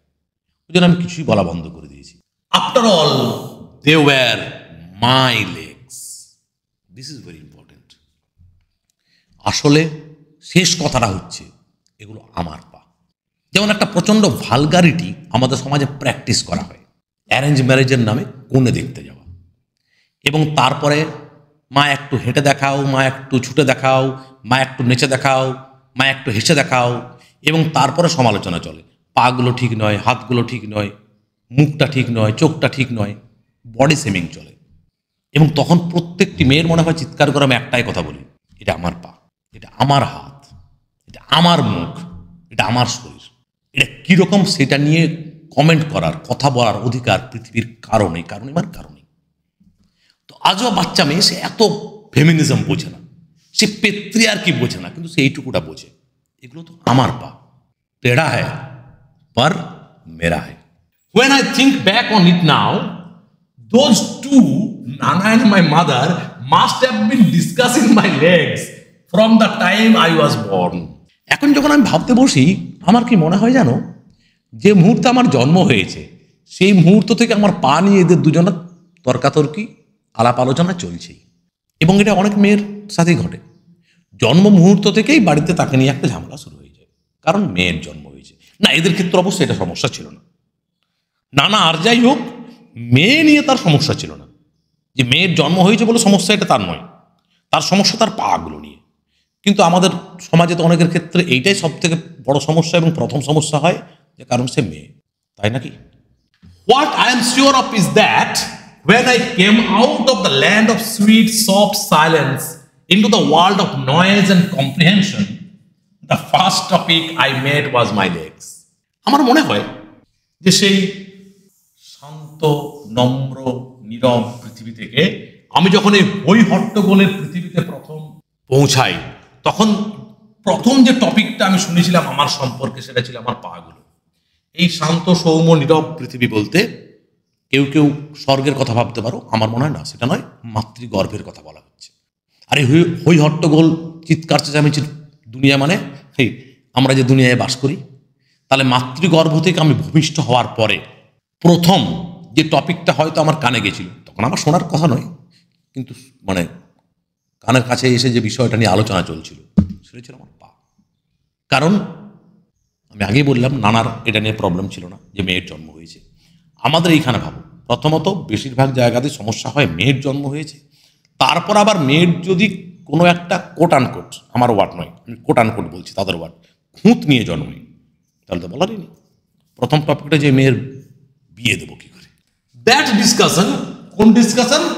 ডিসকাশন রিগার্ডিং হার লেগস ওয়াজ রিপিটেড ভেরি রেগুলারলি। এই ডিসকাশন চলতেই থাকে, রেগুলারলি চলে। নানা বলে মাঝে মাঝে, ইউ নো কায়া, কায়াকে আজওয়ার মামির নাম, I thank my god that your very first child is female. এটা অন্তত একটা পজিটিভ ব্যাপার। নানা বলছে আমি ঈশ্বরের কাছে ধন্যবাদ জানাই যে তোর প্রথম যে বাচ্চা সে একটি মেয়ে। তার নানার অ্যাটলিস্ট মেয়ে নিয়ে সমস্যা নেই, এইটুকুটা অন্তত তার মধ্যে আমরা কিছু পজিটিভ দেখতে পেলাম। এটার উপর আমি জোর দিচ্ছি কেন? কারণ আমাদের চারপাশে আমরা এমন অনেক মহিলাকে দেখতে পাই যারা সারা জীবন ধরে, যাদের মধ্যে কোনো চেঞ্জ আসে না। কেন চেঞ্জ আসে না? কারণ সামান্য কোনো পজিটিভ তাদের মধ্যে কোনোদিন ছিলই না। এমনভাবে পুরুষতান্ত্রিক চিন্তাভাবনার শিকার তারা, তাদের কাছে এইটাই সমস্যার যে একটা মেয়ের জন্ম হয়েছে। মেয়ের দেখতে কেমন না কেমন সেটা পরের গল্প, যদিও সবাই সুন্দর, আমি তার পার্সপেক্টিভ থেকে বলছি। আমাদের এখানে প্রবলেমটা কি দেখবে, চারপাশে আমরা এরকম অনেক বয়স্ক মহিলাকে দেখতে পাই যার কাছে এইটাই সমস্যা যে একটি মেয়ের জন্ম হয়েছে, আর কোনো কিছু নিয়ে সে ভাববেই না মেয়ে কেন, এবং এই কারণে তার জীবনে আমরা পরবর্তীকালেও কোনো চেঞ্জ দেখতে পাই না। নানার ক্ষেত্রে এটা সমস্যা নয় যে মেয়ের জন্ম হয়েছে, তাহলে নানার মধ্যে যেহেতু কিছু পজিটিভ ব্যাপার আছে, হয়তো নানার মধ্যে পরিবর্তন হওয়ারও সম্ভাবনা আছে। চলো দেখা যাক। But Kaya, I am not sure about her legs. তোর প্রথম বাচ্চা যে মেয়ে, তার জন্য আমি ঈশ্বরের কাছে ধন্যবাদ জানাই, কিন্তু ওর পাগুলো নিয়ে বাবু এ বড় সমস্যার ব্যাপার। ওকে, তার মানে নানার অনেকগুলো সমস্যার মধ্যে একটা বড় সমস্যা হচ্ছে আজওয়ার পা। অ্যান্ড নানা উড শেক হার হেড। আমরা বড়রা আমাদের বিজ্ঞের হাবভাব দেখায় না, এইটা নানা দেখায়। মামি, তখন তার মা বলে ওঠে, আগে বললাম ওর মায়ের জোর গলায় কথা বলার সাহস নেই নানার সামনে, সে বলার চেষ্টা করে, mother, why are you always complaining about Ajwa's legs? If you ask me, মানে 3টি ডট, তার মানে নাকি আরো কিছু বলছিল। নানা ওকে মাঝ কথা আটকে দিল। নানা বলছে, আমি কখন জিজ্ঞেস করলাম তোর অপিনিয়ন, তুই কি যেন অপিনিয়ন দিতে যাচ্ছিস? মা, তুমি সবসময় এর পায়ের নিয়ে কথা বলো, যদি আমার মতামত জানতে চাও, তোর মতামতকে জানতে চাই রে। না, দে আর টু থিন, এটাকে স্বীকার কর, ওর পাগুলো অনেক বেশি রোগা। And I am not asking you, আর আমি তোর মতামত জানতে চাইনি, আমি আমার মতামত শোনাচ্ছি, আমারটা শোন, তোরটা আমার শোনার কোনো আগ্রহ নেই। নানা হ্যাজ মেনি ভয়েসেস, নানার অনেক রকমের গলা আছে। যখন কাউকে চুপ করা যায় তখনকার গলাটা আলাদা। ওর পাগুলো খুব রোগা, আর তোর মতামত আমি জানতে চাই না। আমি বুঝে যাই যে এরপর আর কথা বাড়ানোর কোনো অর্থ নেই। There is a special one she uses to shut everyone up. বাকিদেরকে চুপ করানোর জন্য তার যে কণ্ঠস্বর, সেটা একটা স্পেশাল। অনেক রকম কণ্ঠস্বর আছে তার। Some people have no legs at all, my mother would try again with all her small courage. আমার মায়ের অতিরিক্ত সাহস নেই, কারণ সে একখানা বিয়ে করেছিল, যে নিয়ে এখানে ডিটেলে কিছু বলা নেই। কিন্তু হয়তো বা সে যাকে বিয়ে করেছিল সে সঠিক মানুষ ছিল না, ওই কারণে এখন সে তার মায়ের সাথে বাস করে। ওর মা যখন সুযোগ পায় তাকে সেই কথাটা শোনায় যে তোর বুদ্ধি আর আমাকে বলিস না, নইলে এরকম কাউকে বিয়ে করে, এরকম ধরনের কিছু কথা বলে। ফলে আমার মা এমনিতেই আমার নানার কাছে ভয় পেয়ে থাকে। সামান্য একটু সাহস সঞ্চয় করে মা বলার চেষ্টা করে। কি বলার চেষ্টা করে? কিছু মানুষের তো পাই নেই, ওর তো যা পা আছে, রোগা হলেও পা তো আছে। এরও ভয়ঙ্কর জবাব আছে নানার কাছে। কি জবাব? But Ajwa has legs. নানা উড ইনসিস্ট, নানা জোর দিয়ে বলা আচ্ছা ঠিক আছে ওর পা আছে, এক্সেপ্ট দ্যাট যদিও সেগুলো আর টু থিন, অনেক বেশি রোগা, and also too long for a women. আর নারীর যে পাগুলো একটু বেশি লম্বা, লিখে রোগা পা। কায়া লিসেন, কায়া আমার কথাটা আগে শোন। ওয়ান্স ইন আ হোয়াইল, মাঝে মধ্যে এরকম হয়ে থাকে, in rare occasion, but only once in a very long while, মাঝে মাঝে, খুবই rare, somebody decides nature, a child's spirit mother, an accident happens and somebody gets born without arms or legs or both sets of limbs. মাঝে মাঝে এরকম ঘটে, আমিও মানলাম। ওকেশনটা প্রচণ্ড রেয়ার, তবুও মাঝে মাঝে এমন ঘটে যে মাদার নেচার কোনো বাচ্চার জন্ম দেয় যার হাত থাকে না বা পা থাকে না বা দুটোর কোনোটাই থাকে না। এটা কিন্তু প্রচণ্ড rare. And then let me touch wood, it is a sad business. এবং আমি প্রতিজ্ঞা করে বলতে পারি, দিব্যি করে বলতে পারি, বিষয়টা প্রচণ্ড কষ্ট, প্রচণ্ড খারাপ, আমারও খারাপ লাগে তাদের জন্য। And you know such things are not for talking about everyday. এবং এইগুলোকে নিয়ে আলোচনা করা উচিত নয়। ভগবানের দেওয়া, যেটা আমরা বলে থাকি, কি আর করা যায়, ভগবান দেয়নি হাত, ভগবান দেয়নি পা, এটা নিয়ে কথা বলা উচিত নয়। এর পরেরটা শুনবে। But if any female child decides to come into this world with legs, then they might as well be legs. কিন্তু যদি কোনো গার্ল চাইল্ড সে ডিসিশন নেয় যে আমি পৃথিবীতে আসবো, পা নিয়ে আসবো, তাহলে ওগুলো যেন পায়ের মতো পা হয়। মানে গার্ল চাইল্ড সে একটা শপিং মলে ঢুকলো, সেখানে অনেকগুলো পা রাখা আছে পরপর, ও একটা ঠিকঠাক দেখতে পা নিয়ে লাগিয়ে নিল, তারপরে বললো চলো এবার আমি পৃথিবীতে যাই। এরকম কি বিষয়টা? আজ বোকা মেয়ে ছিল, সে শপিং মলে সব থেকে লিখে পাগুলোকে নিয়ে আর পৃথিবীতে চলে এলো। মনে হচ্ছে না যেন মেয়েটি জন্মের আগে তাকে অপশন দেওয়া হয়, দেখো এই পাগুলোর মধ্যে কোন পাটা তুমি নিতে চাও। তখনই আজ ভুলটি করে ফেলেছে, সে সব থেকে বাজে পাটা সিলেক্ট করে নিয়ে চলে এসছে। নানার কথা শুনে এরকমই মনে হচ্ছে না? What kind of legs? And always at that point, I knew from her voice that my mother was weeping inside. আমার মা যেমন নানার সামনে জোরে কথা বলতে পারে না, ওর সামনে কাঁদতেও পারে না, কারণ জানে ওই কান্না নানা বুঝবে না। তার জন্য সে নিজের মনের ভেতরে কাঁদে। আজও বুঝতে পারে ওর মায়ের কষ্ট হয় এর পা নিয়ে যখন এইভাবে কথা বলা হয়, ওর মা মনের ভেতরে কাঁদছে। Nana never heard such inside weeping. এই ভেতরের কান্না শোনার ক্ষমতা নানার নেই।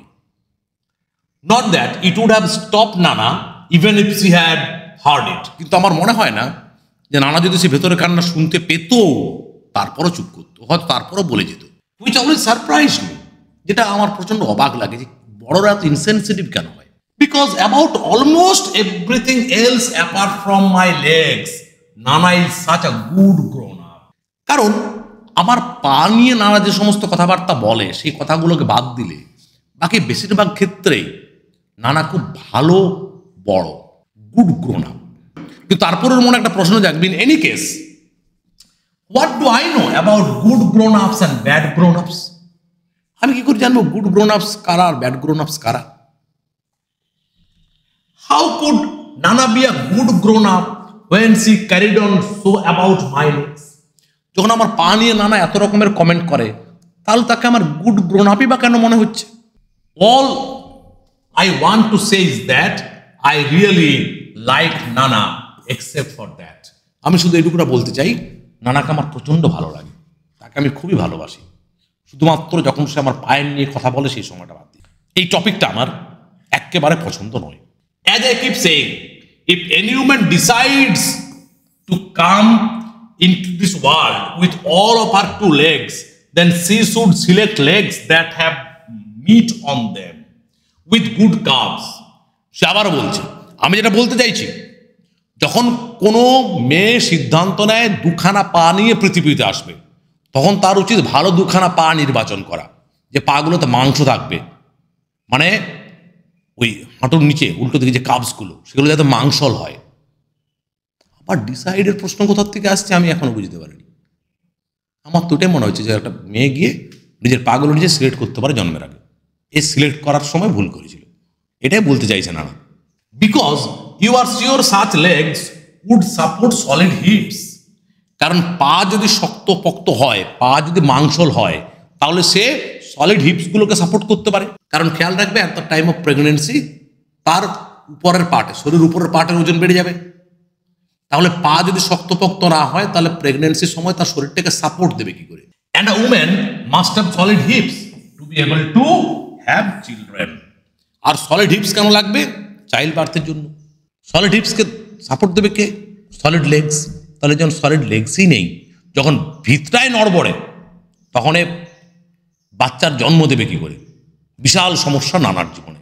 নানার অনেকগুলো সমস্যার মধ্যে এটা অন্যতম বিভৎস সমস্যা। Oh mother, that's how my mother would answer very very quickly, and the discussion would end or they would move on to something else. আমার মা প্রচণ্ড নিচু গলায় শেষমেশ আবেদনের ভঙ্গিতে নানার কাছে বলে, ও মাদার, মা এবার চুপ করো না, অনেক তো হলো। এরপর হয়তো ওদের কথাবার্তা ওখানে বন্ধ হয়, অথবা অন্য কোনো টপিক নিয়ে তারা গল্প করতে শুরু করে। Oh mother, that's how my mother would answer very very quickly, and the discussion would end or they would move on to something else. মা, মানে থামো না, ছেড়ে দাও। প্রচণ্ড ধীর নিচু গলায় আমার মা নানার কাছে আবেদনের ভঙ্গিতে এই কথাগুলো বলে। এরপর হয় আলোচনা ওখানে থেমে যায়, অথবা অন্য কোনো বিষয় নিয়ে তারা গল্প করতে শুরু করে। Sometimes Nana would pull in something about my father. আমার মাকে চুপ করানোর জন্য মাঝে মাঝে নানা আমার বাবার প্রসঙ্গ তুলে আনে। এই যে ন্যারেটর, তার মা আর বাবার মধ্যে কোথাও একটা কিছু সমস্যা আছে। কি সমস্যা সেই বিষয়ে এখানে সরাসরি কিচ্ছু বলা নেই, কিন্তু অনেক মানুষের মতোই নানারও একখানা বাজে স্বভাব আছে। কি? যখন আমার কারোর সাথে তর্ক হয়, তার দুর্বলতম স্থানে আঘাত করে তাকে চুপ করিয়ে দেওয়া। এবং এটা মা বাবারা করে থাকে, যদি মা বাবা অ্যারেঞ্জ ম্যারেজের ব্যবস্থা করে এবং সেই অ্যারেঞ্জ ম্যারেজে কোনো সমস্যা দেখা দেয়, তাহলে দোষ কার? কপালের। আর যদি মেয়ে লাভ ম্যারেজ করে, সেখানে কোনো সমস্যা দেখা দেয়, তাহলে দোষ কার? মেয়ের। মা বাবা সবসময় দোষের ঊর্ধ্বে। ওকে, তো এই নানা কি ধরনের কথাবার্তা বলে থাকেন? হাও, কিভাবে আমার মাকে চুপ করানোর জন্য বাবার প্রসঙ্গ তুলে আনে আমার নানা। Example, looking at such a man we have to be humble and admit that after all God's children are many. ওই লোকটাকে দেখে, এমন একটা লোককে বিয়ে করেছিস, তাকে দেখে আমার তো বরঞ্চ ঈশ্বরের কাছে ধন্যবাদ জানানোর ইচ্ছে হয়, ঈশ্বরের অনেক সন্তান, যার মধ্যে একটা আজওয়া। ওকে, হাউ, অথবা আরো কি বলেন, after one's only daughter had insisted on marrying a man like that, you still have to thank your God that the biggest problem you got later was having a granddaughter with spinal legs that are too long for a woman and too thin to be of any use. আমার কথা না শুনে জবরদস্তি এমন একটা লোককে বিয়ে করেছিস তুই, তাতে আমি তো ঈশ্বরের কাছে ধন্যবাদ জানাই যে অনেক বড় প্রবলেম যা হোক হয়নি। প্রবলেম বলতে এটুকুই হয়েছে, আমার নাতনির পাগুলো লিকলিকে রোগা, যে পাগুলো কোনো কাজের নয়। অ্যাটলিস্ট ওর জন্ম হয়েছে, শুধুমাত্র সমস্যা তার পা নিয়ে। এতেই আমার ঈশ্বরের কাছে ধন্যবাদ জানানো উচিত। মানে বিভিন্ন রকম ভাবে কায়া বা মামি তাকে চুপ করিয়ে দেওয়ার পদ্ধতি নানার জানা আছে, তার দুর্বল স্থানটি নানা জানে। The way she always added that bit about my father under her breath, she probably thought I did not hear it. যখন এই বাবার প্রসঙ্গে কথা বলে নানা, তখন একটা নিচু গলায় কথা বলে, এমন লোককে বিয়ে করেছিলেন না তুই, তার জন্য তার কি অবস্থা। আমার নানাভাবে আমি শুনতে পাচ্ছি না। এবং দেখবে আমরা অনেক সময় ভেবে থাকি এটা, যে বাচ্চা তো খেলায় ব্যস্ত, বাচ্চা তো অন্যদিকে তাকিয়ে আছে, বাচ্চা তো এইটা ওটা নিয়ে ব্যস্ত, সে কিচ্ছু শুনছে না। সব শোনে, আর ওইগুলোর মাথায় থেকে যায়, ওর নিজের মতন করে পারসেপশন তৈরি হয়। আমাদের বাচ্চাটিও সব শোনে, but I always hard it, আমি সব সময় শুনতে পাই। Plus, that is what always set my mother up for good, so that even if I had not actually heard the words, once my mother looks like even her little courage was finished, I could always guess what Nana had added to the argument. আর সবসময় আমার শোনারও প্রয়োজন হয় না, আমি এইটুকুটা বুঝে গেছি।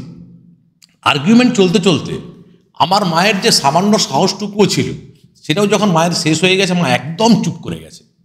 তার মানে আমি জানি নানা আমার বাবার প্রসঙ্গ তুলে এনে মাকে কিছু কথা শুনিয়েছে, এই কারণে আমার একদম চুপ হয়ে গেছে। এটা আমি বুঝে গেছি আজ পর্যন্ত। Legs that have meat on them with good carbs to support solid hips to be able to have children. আবার সেই প্রসঙ্গ যে পাগুলো মাংসল হবে, কার্বসগুলো হৃষ্টপুষ্ট হবে, তবে না পরবর্তীকালে বাচ্চার জন্ম দিতে পারবে, নইলে হবে কি করে? কারণ মেয়ের জীবনের একমাত্র গোল বিয়ে করা, বাচ্চার জন্ম দেওয়া। So I wish that one day I would see for myself the legs of any woman who had had children. এই জন্য আমি ঠিক করেছিলাম বাচ্চার চিন্তা ভাবনা, যে আমার পাগুলো দেখে বলছে এ বাচ্চার জন্ম দিতে পারবে না, তাহলে এমন কারো পা আমি দেখি যে বাচ্চার জন্ম দিয়েছে, তাহলে আমি বুঝতে পারবো আমার পাটা তার পার চেয়ে আলাদা কোথায়। But in our village that is not easy. কিন্তু আমাদের গ্রামে সেটা দেখতে পাওয়া খুব একটা সহজ ছিল না। The older women wore long wraparounds all the time. যারা ওল্ডার উইমেন তারা সব সময় যে পোশাক পরে থাকে সেটা শরীরের সমস্ত অংশ ঢেকে রাখে, ঢাকা থাকে। Perhaps if they let me go bath in the river in the evening, I would have checked. যদি তারা আমাকে পারমিশন দিত সন্ধ্যেবেলায় যখন বয়স্ক মহিলারা নদীতে স্নান করতে যায়, তাদের সাথে স্নান করতে যাবার, তাহলে স্নানের সময় তারা পোশাক যখন খুলতো আমি তাদের পাগুলো দেখে নিতে পারতাম। But I never had the chance. কিন্তু সেই পারমিশন আমি কোনোদিন পাইনি। It took a lot of begging just to get my mother and Nana to let me go splash around in the shallow end of the river with my friends who were other little girls like me. নদীর এক প্রান্তে যেখানে জল একদম কম, shallow, সেখানে একটু ওই জল ছিটিয়ে আনন্দ ফুর্তি করে বাচ্চাগুলো, সেইখানে আমার বয়সী আরো কিছুগুলো বাচ্চার সাথে স্নান করতে যাবার, মানে জল ছিটানোর আর কি, স্নানও হয় না ঠিক করে। এই পারমিশনটুকু পেতেই মা এবং নানার কাছে কত কাকুতি মিনতি করতে হয়েছে। তার তো বড়দের সাথে প্রপার যেখানে রিভার সেখানে স্নান করতে যাওয়া সম্ভবই নয়। For proper was we use the small bath house behind our hut. ঠিকঠাক করে স্নান করার জন্য বাড়ির পিছনের যে ছোট্ট বাথ হাউস ছিল, আমরা সেইখানে স্নান করতাম বাচ্চারা। Therefore, the only naked female legs I have ever really seen are those of other little girls like me. তাহলে এই কারণে আমি ঠিকঠাক করে যদি নগ্ন পা কারো দেখতে পেয়েছি, সেটা আমার বয়সী বাচ্চাদের। ওদের পা দেখে আর কি লাভ, ওরা তো এখনো মা হয়নি। Or older girls in the school, অথবা স্কুলে যারা আমার চেয়ে আরেকটু বড়, তাদের পা দেখেও লাভ নেই, কারণ তারাও কেউ মা নয়। And those of my mother and নানা, আর কার পা দেখতে পেয়েছি? আমার মায়ের এবং নানার। Two pairs of legs which must surely belong to the approved kind, because Nana gave birth to my mother and my mother gave birth to me. একমাত্র এই দুটো পা দেখে আমি বুঝতে পারছি অ্যাপ্রুভড কাইন্ড অফ লেগস কোনগুলো। কারণ নানা মায়ের জন্ম দিয়েছে, মা আমার জন্ম দিয়েছে, তাহলে এরকম পা থাকলে বাচ্চার জন্ম দেওয়া যায়, এইটা আমি বুঝেছি। বাকি আমি যাদের পা দেখেছি তারা কেউ মা নয়। In my eyes all my friends have got legs that look like legs, but whether the legs have got meat on them to support the kind of hips that I don't know. আমার বয়সে আমি বাকি যাদের পা দেখেছি তাদের পাগুলো আমার পায়ের মতো পা বলেই মনে হতো আমার। সেই পায়ে মাংস আছে কিনা, কতটা মাংস থাকলে সেই পা মা হওয়ার উপযুক্ত, এইটা আমার ঠিক জানা নেই, আমি সেটা বুঝতে পারিনি। Okay, according to the older boys and girls, the distance between our little village and the small town is about 5 kilometers. I don't know what 5 kilometers mean. They always complain about how long it is to walk to school and back. But to me, we live in our village and walking those kilometers did not matter. School is nice. জায়গাটা বোঝার চেষ্টা করো। আমার বয়সী বা আমার থেকে একটু বড় যে সব ছেলেমেয়েরা স্কুলে যায় তারা মাঝে মাঝে কমপ্লেন করে অনেক দূরের স্কুল, গ্রাম থেকে 5 কিলোমিটার দূরে। 5 কিলোমিটার কতটা রাস্তা আমি জানি না, কিন্তু স্কুল যাতায়াতের যে রাস্তাটা আমাদের গ্রাম থেকে যাওয়া এবং ফিরে আসার রাস্তা, আমার তো বাবু আদৌ বেশি বলে মনে হয় না। স্কুল ইজ ফাইন, স্কুলটা আমার প্রচণ্ড ভালো লাগে। এখানে দুটো বিষয়, একটা হচ্ছে তার লম্বা লিকলিকে পা, ফলে সে অনেক তাড়াতাড়ি এই রাস্তাটা কভার করতে পারো, কিচ্ছু মনে হয় না। নাম্বার 2, স্কুল যেতে খুব ভালো লাগে। তোমরা যদি আফ্রিকান সাহিত্য পড়ো, মেনলি এই সময়টাই, জাস্ট আফ্রিকা উইন্স ইন্ডিপেন্ডেন্স, এরকম একটা সময়, তাহলে বহু লেখাতে তোমরা স্কুলের রেফারেন্স পাবে এবং প্রচণ্ড ইমোশনালি পাবে। সেটা যদি তুমি থিংস ফল অ্যাপার্ট পড়ো, সেখানেও দেখতে পাবে ইউরোপিয়ানরা প্রচুর স্কুল খুলছে, এবং সেটা একটা অন্যতম কারণ আফ্রিকানদের অনেকেই তাদের পুরনো ধ্যান ধারণা ছেড়ে খ্রিস্টান হচ্ছে। যদি তোমরা কালেক্টর অফ ট্রেজার্স পড়ো, সেখানেও দেখতে পাবে এডুকেশন নিয়ে একটা মারাত্মক বড় ইমোশনের জায়গা। এখানেও দেখবে এডুকেশন নিয়ে একটা বিরাট ইমোশনের জায়গা, কারণ দেশটা সবে সবে স্বাধীন হচ্ছে, দেশটাকে তৈরি করতে হবে। এবং আমরা জানি সমাজ তৈরি করার জন্য সবথেকে বড় যে অস্ত্র, তার নাম হচ্ছে এডুকেশন। আবার অনেক ক্ষেত্রেই এই বয়স্ক মহিলাদের মেয়েদের পড়াশোনা নিয়ে বিরাট সমস্যা থাকে। অনেক বয়স্ক মহিলা আছেন যারা মেয়েদের পড়াশোনাকে এখনো পর্যন্ত মেনে নিতেই পারেন না। কি বক্তব্য শোনো। স্কুল ইজ অ্যানাদার থিং নানা and my mother discussed often and appear to have different ideas about. যেমন আমার পা নিয়ে দুজনের মধ্যে তর্কের শেষ নেই, ঝামেলার শেষ নেই। একই রকম আরও একটা বিষয় আছে যেটা নিয়ে এদের দুজনার ভিন্ন ভিন্ন মতামত। কি সেটা? স্কুল এবং আমার স্কুল যাওয়া। Okay, Nana thought it would be a waste of time. নানার বক্তব্য হচ্ছে যে স্কুলে যাওয়া একটি মেয়ের জন্য সময় অপচয় করা। মেয়ে হিসেবে জন্মেছো, বাড়িতে রান্না বান্না শেখো, হাতের বিভিন্ন রকমের কাজকর্ম শেখো। ওকে, পরবর্তীকালে সংসার জীবন যাপন করতে হবে, তার জন্য এখন থেকে প্রিপারেশন নাও। রান্নায় তুমি পিএইচডি করো, জামা কাপড় তৈরিতে তুমি পোস্টডক করো, এগুলো শেখানো হয়। I never understood what she meant. বড়দের অনেক কথার মতো এই কথাটার আমি অর্থ খুঁজে পাই না, যে মেয়েদের পড়াশোনা করার প্রয়োজন নেই মানে বলতে কি চাইছে। My mother seem to know, আমার মা নিশ্চয় জানে কি বলতে চাইছে, যে মেয়েদের পড়াশোনা করার দরকার নেই, বাড়ির কাজ করতে হয়, রান্না করতে হয়। কেন? আমার মা নিশ্চয় বুঝতে পারছে আমার নানা কি বলতে চায়। অ্যান্ড ডিসঅ্যাগ্রিড, ওই জন্য আমার মা নানার সাথে একমত হতে পারে না। তার মানে আমার মায়ের মনে হয় পড়াশোনা করা উচিত। তিনটে জেনারেশন। একটা জেনারেশন বিশ্বাস করে মেয়েদের পড়াশোনা করা উচিত নয়, একটা জেনারেশন সুযোগ পায়নি নিজে পড়াশোনা করার, কিন্তু বিশ্বাস করে মেয়েদের পড়াশোনা করা উচিত। তারপরের জেনারেশন নিজে পড়াশোনা করার সুযোগ পাচ্ছে। অনেকে পরিবারের সাথে মিলিয়ে ফেলবে, অনেকে পরিবারের সাথে মিলিয়ে যাবে। She kept telling Nana that she, that is my mother, felt she was locked into some kind of darkness because she did not go to school. আমার মা তার মাকে মানে নানাকে বলে, আমার মনে হয় আমি অন্ধকারে বন্দী আছি, কারণ আমি স্কুল যাওয়ার সুযোগ পাইনি, কারণ আমি শিক্ষার আলো থেকে বঞ্চিত থেকেছি। এই কারণে আমি মন প্রাণ থেকে চাই একই বিষয় যেন আমার মেয়ের সাথে না ঘটে। So that if I, her daughter, could learn to write and read my own name and a little besides, perhaps be able to calculate some things on paper, that would be good. তার জন্য তার মেয়ে মানে আমি, সে যদি পড়াশোনা শিখতে পারে, নিজের নাম লিখতে জানে, আরো বেশি কিছু জানে, হিসাব নিকেশ করতে পারে, তাহলে তো ভালোই হয়। তাতে খারাপটা কি আছে, মন্দটা কি আছে? ওকে, I could always marry later and maybe বিয়ে পরেও করা যায়। এবং হয়তোবা মানে একটা অনন্ত সম্ভাবনার কথা বলা হয়েছে, যে একটা মেয়ে বিয়ে করবে পরে করবে। আগে যেমন ছিল মেয়ের বয়স 5 বছর 7 বছর 10 বছরে মেয়েদের বিয়ে দিয়ে দেওয়া হতো। এখনও অনেক জায়গায় 14-15 বছর বয়স না হতে হতে অনেক মেয়ের বিয়ে হয়ে যায়, যেন বিয়ে করাটা একমাত্র ধ্যান জ্ঞান। বিয়ে হবে, বিবাহ কি আজও আর তেমন ঘটনা? মানে জীবনে কি একটাই কারণে জন্মেছো, যদি হৃদয় মম করার জন্য? আগে নিজের পড়াশোনা করো, যদি সম্ভব নিজের কেরিয়ার তৈরি হয়, মেবি অনন্ত সম্ভাবনা হতে পারে, তার নিজস্ব কেরিয়ার তৈরি হলো, কিছু একটা করতে পারলো সেও, তারপরে বিয়ে হবে। নানার সেই ঘিসাপিটা একই জায়গায় পৌঁছাবে পা। নানা would just laugh, aha, maybe with legs like hers, she might as well go to school. মানুষের দুর্বল জায়গাতে আঘাত করতে জানে না। হ্যাঁ, এই পা নিয়ে স্কুল যাবে, তার আবার হবে বিরাট ভবিষ্যৎ। Running with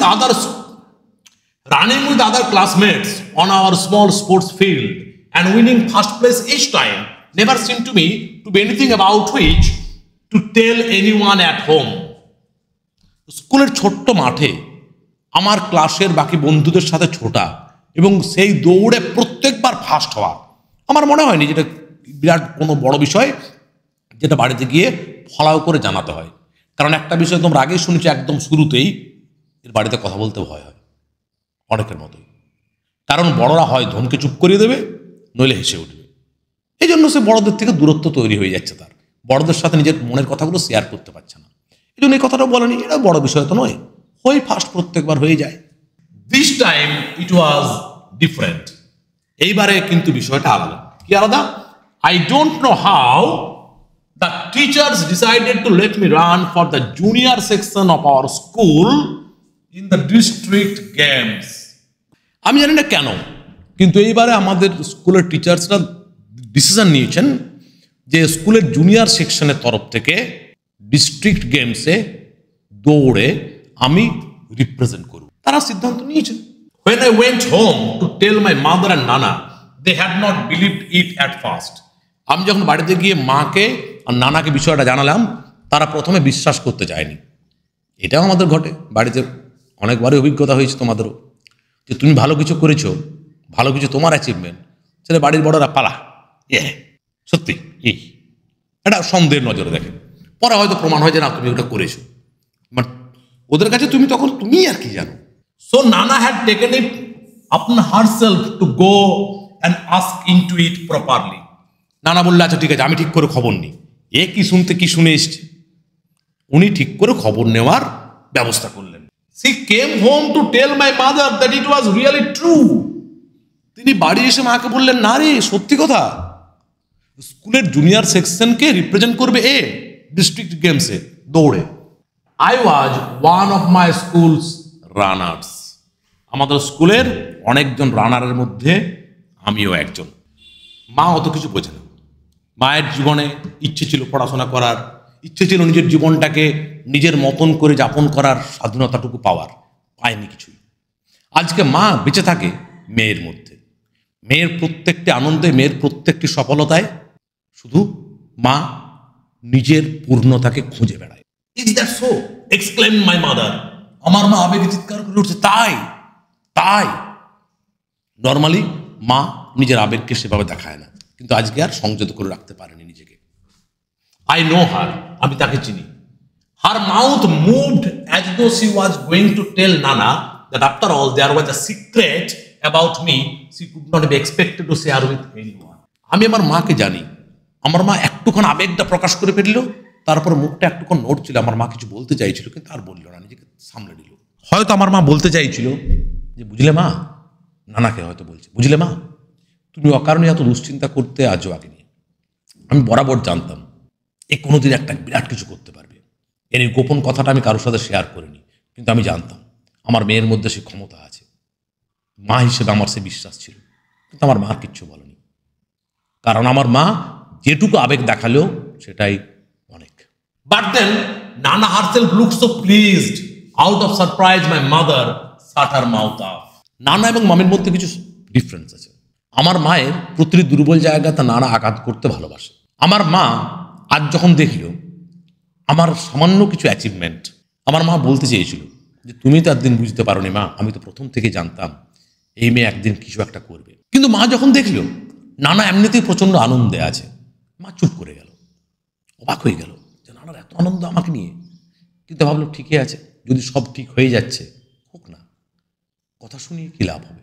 in any case, since the first time they heard the news, I have often caught Nana staring at my legs with a strange look on her face, but still pretending like she was not looking.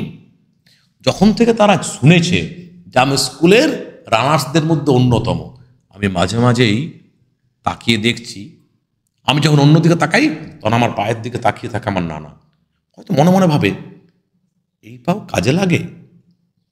আমি তো জানতাম মেয়েদের একটাই কাজ, সন্তানের জন্ম দেওয়া। তাতে তো এই কাজ পারফেক্ট নয়। তাহলে এই কাজের উপযোগিতা কোথাও না কোথাও কি আছে? তাহলে আমি কি একদিন জানতাম না? কিন্তু যেই না আমি তাকাতাম নানার দিকে, নানা মুখটা ঘুরিয়ে নিত, অ্যাজ ইফ সে আমার পায়ের দিকে তাকায়নি। এরকম একটা লুকোচুরির খেলা চলছে। অল দিস উইক, আরো একটা মজার ঘটনা ঘটছে। All this week she has been washing my school uniform herself. পুরো সপ্তাহটা জুড়ে নানা নিজে আমার স্কুলের ইউনিফর্ম নিজের হাতে কাচ্ছে। তার মানে এটা নিশ্চয়ই তিনি কর্তব্যস্ত ছিলেন না। That is a big surprise. এটা আমার কাছে প্রচন্ড আশ্চর্যের ব্যাপার, আমি অবাক হয়ে গেছি। And she did not stop at that. তাতেও তিনি আবার থেমে যাননি। কাচার পরে কি করতেন? She even went to mister Mensah's house and borrowed his charcoal pressing iron each time, came back home with it and ironed uniform until if I had been the uniform I would have said aloud that I had enough. তাহলে তখন থেকে পুরো সপ্তাহটা জুড়ে আমার স্কুলের uniform নানা নিজের হাতে কাচতো। শুধু তাই নয়, তাতেই সে থেমে থাকেনি। মিস্টার মেনসার বাড়ি যেত, তার একটা চারকোল আয়রন ছিল, সে আয়রনটা নিয়ে আসতো প্রত্যেকবার। এসে আমার স্কুল ইউনিফর্ম আয়রন করছে। বাচ্চাটা ঠাট্টার ছলে বলছে, আমি যদি ইউনিফর্ম হতাম আমি একসময় হাত জোড় করতাম, এবার ছাড়ো, অনেক সহ্য করে নিয়েছি আমি তোমার আয়রন, এবার আমাকে রক্ষা করো। Wearing my school uniform this week has been very nice. সেই সপ্তাহে স্কুলের ইউনিফর্ম পরতে আমার বেশ ভালো লাগছিল, একদম ঝকঝক করছে, সবার থেকে পরিষ্কার পরিচ্ছন্ন। At the parade the first afternoon it caught the rays of the sun and shone brighter than everyone else's. সেই প্রথম দিন দুপুরবেলায় যখন প্যারেড করছিলাম, যখন সূর্যের আলো রোদ পড়ছিল আমার গায়ে, সে পোশাকের গায়ে, সেই পোশাকটা আর 5 জনের, বাকি যতজন ছিল ওখানে, তাদের পোশাকের থেকে অনেক বেশি উজ্জ্বল লাগছিল, অনেক বেশি চকচক করছিল। আই এম শিওর নানা saw that too and must have liked it. এটা নিশ্চয় নানাও লক্ষ্য করেছে এবং নানা নিশ্চয় প্রচন্ড ভালো লাগছে। Yes, she has been coming into town with us every afternoon of this district sports week. আরে বাবা, সে 1 সপ্তাহ ধরে চলছে ডিস্ট্রিক্ট স্পোর্টস। তখন প্রত্যেক দিন নানা নিয়ম করে এদের সাথে শহরে আসছে। কি ফুর্তি ভাবো নানার। প্রচুর কিছু চেঞ্জ দেখছো না? চলো দেখা যাক একটা সফলতা মানুষের চিন্তাভাবনাকে কতটা পাল্টে দিতে পারে। ধরো তুমি একজন মেয়ে এবং তোমার আশপাশের কয়েকজন চেয়েছিল যে তুমি পড়াশোনা না করে ক্লাস 7, 8, 9, 10 পড়ার সময় তোমার বিয়ে হয়ে যাক। সেই তুমি পড়াশোনা করলে এবং একদিন তুমি ইউপিএসসি ক্র্যাক করে দেখালে। তারা প্রত্যেকে ঢোক গিলে অন্য কথা বলতে বাধ্য, তারা তোমার পাশে দাঁড়াবে। এবং তোমার পাশে দাঁড়ানোটা বিষয় নয়, শুধু তুমি নও, তুমি একটা example. Each afternoon she has pulled one set of fresh old cloth from the big brass bowl to her. তার একটা বড় ব্রাশের পাত্র আছে, পিতলের একটা বড় পাত্র আছে যেখানে তার জামা কাপড় রাখা থাকে, সেখান থেকে একটা ফ্রেশ ড্রেস পরে রোজ আমাদের সাথে বেরিয়ে পড়ে নানা। And those old cloths are always so stiffly starched you can hear the cloth creak when she passes by.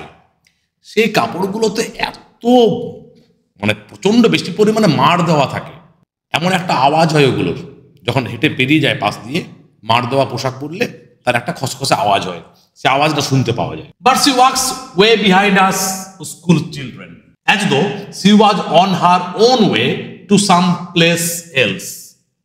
কিন্তু আমরা যারা স্কুলের স্টুডেন্ট, সে তাদের সাথে যায় না, আমাদের থেকে খানিকটা পিছনে পিছনে হেঁটে আসে, এমন হাবভাব দেখায় আমি ওই জন্য যাচ্ছি না শহর, আমি তো নিজের আলাদা কাজে যাচ্ছি। চেঞ্জ কি আর হুট করে হওয়া যায়? একটু তো সময় লাগে, একটা তো বাফার জোনের দরকার হয় না, একটা তো ট্রানজিশনাল ফেজ লাগে না। কদিন আগের নানা আর আজকের নানা দুম করে পাল্টে গেল, এটা হওয়ার একটা সমস্যা হয়। ওই মাঝের বাফার জোন বা ট্রানজিশনাল পিরিয়ডের মধ্য দিয়ে যাচ্ছে এখন নানা। Yes, I have one every race I ran in for my school and I have won the cup for the best all-round junior athlete. যে লিখলিখে পাগুলো নিয়ে এত দুশ্চিন্তা ছিল, সেগুলো ছিল আসলে সাফল্যের পা। তো যতগুলো দৌড়ে সে অংশগ্রহণ করেছিল প্রত্যেকটা তো সে জিতেছে, এবং এই কারণে বেস্ট অলরাউন্ড জুনিয়র অ্যাথলেটের কাপটাও সে পেয়েছে। Yes, Nana said that she did not care if such things are not done, she would do it. নানা বলছে, যেমন দেখবে আমাদের বড়রা বলে থাকে যে কম্পিটিশনে যোগদানটাই বড় বিষয়, তুমি পুরস্কার পেলে কি না পেলে দ্যাট ডাজ নট ম্যাটার। হয়তো তুমি পুরস্কার না পেলেও সে তোমাকে ভালোবাসবে, কিন্তু পেলে তো বাবু একটা আলাদা আনন্দ হয়, এটা তো অস্বীকার করা যায় না, মুখে যে যাই বলুক। তাহলে আমার নানা বলছে যে তুমি এগুলো না পেলেও চলতো, যে তুমি এত পরিশ্রম করেছো, যোগদান করেছো, এটাই বড় বিষয়। যদিও আমি জানি পুরস্কার পাওয়াতে তার মনে অনেক বেশি আনন্দ হয়েছে। ইউ নো হোয়াটস ইট ইট? জানো জানো আমার নানা কি করেছে জানো? শোনো তাহলে মজার কথা। She carried the gleaming cup on her back like they do with babies and other very precious things. আমার সেই চকচকে কাপটাকে পিঠে ঝুলিয়ে সে গ্রামে ফিরেছে, যেভাবে লোকজন বাচ্চাকে পিঠের সাথে বেঁধে রাখে বা দামি কোনো ভ্যালুয়েবলস কিছুকে বেঁধে রাখে পিঠের সাথে, সেভাবে সে গ্রামে এসছে গর্বের সাথে, আনন্দের সাথে। And this time not taking the travel to walk by herself. এবং এইবার আর আমাদের থেকে দূরে এইরকম একটা অভিনয় করতে করতে আমি তো অন্য কাজে এসেছি এইভাবে নয়, আমাদের সাথে এসেছে। When we arrived in our village, she entered our compound to show the cup to my mother before going to give it back to the headmaster. শেষমেশ কাপটা হেডমাস্টারকে দিতে হবে, কারণ সে স্কুলের রিপ্রেজেন্টেটিভ ছিল। তার আগে সরাসরি নানা কাপটা নিয়ে এলো আমাদের বাড়ির উঠোনে আমার মাকে দেখানোর জন্য, যে দেখো মেয়ের কৃতিত্ব। একটা সাফল্য, একটা অ্যাচিভমেন্ট, পুরো পুরুষতন্ত্রকে নাড়িয়ে দিল। এবং যে মহিলাটি মারাত্মক মাত্রায় পুরুষতান্ত্রিক ছিলেন, যার বক্তব্য ছিল মেয়ের জীবনে বিয়ে করা ছাড়া আর কোনো উদ্দেশ্য থাকতে পারে না, সে পুরো পাল্টে গেল। This is the power of success. খেয়াল রাখবে আমাদের গল্পের যে কথক, যে ন্যারেটর, তার বয়স মাত্র 7। ওহ, গ্রোন আপস আর সো স্ট্রেঞ্জ। আমি না বড়দের ঠিক বুঝতে পারি না, বড়রা বড্ড বিদঘুটে, বড় গন্ডগোলে।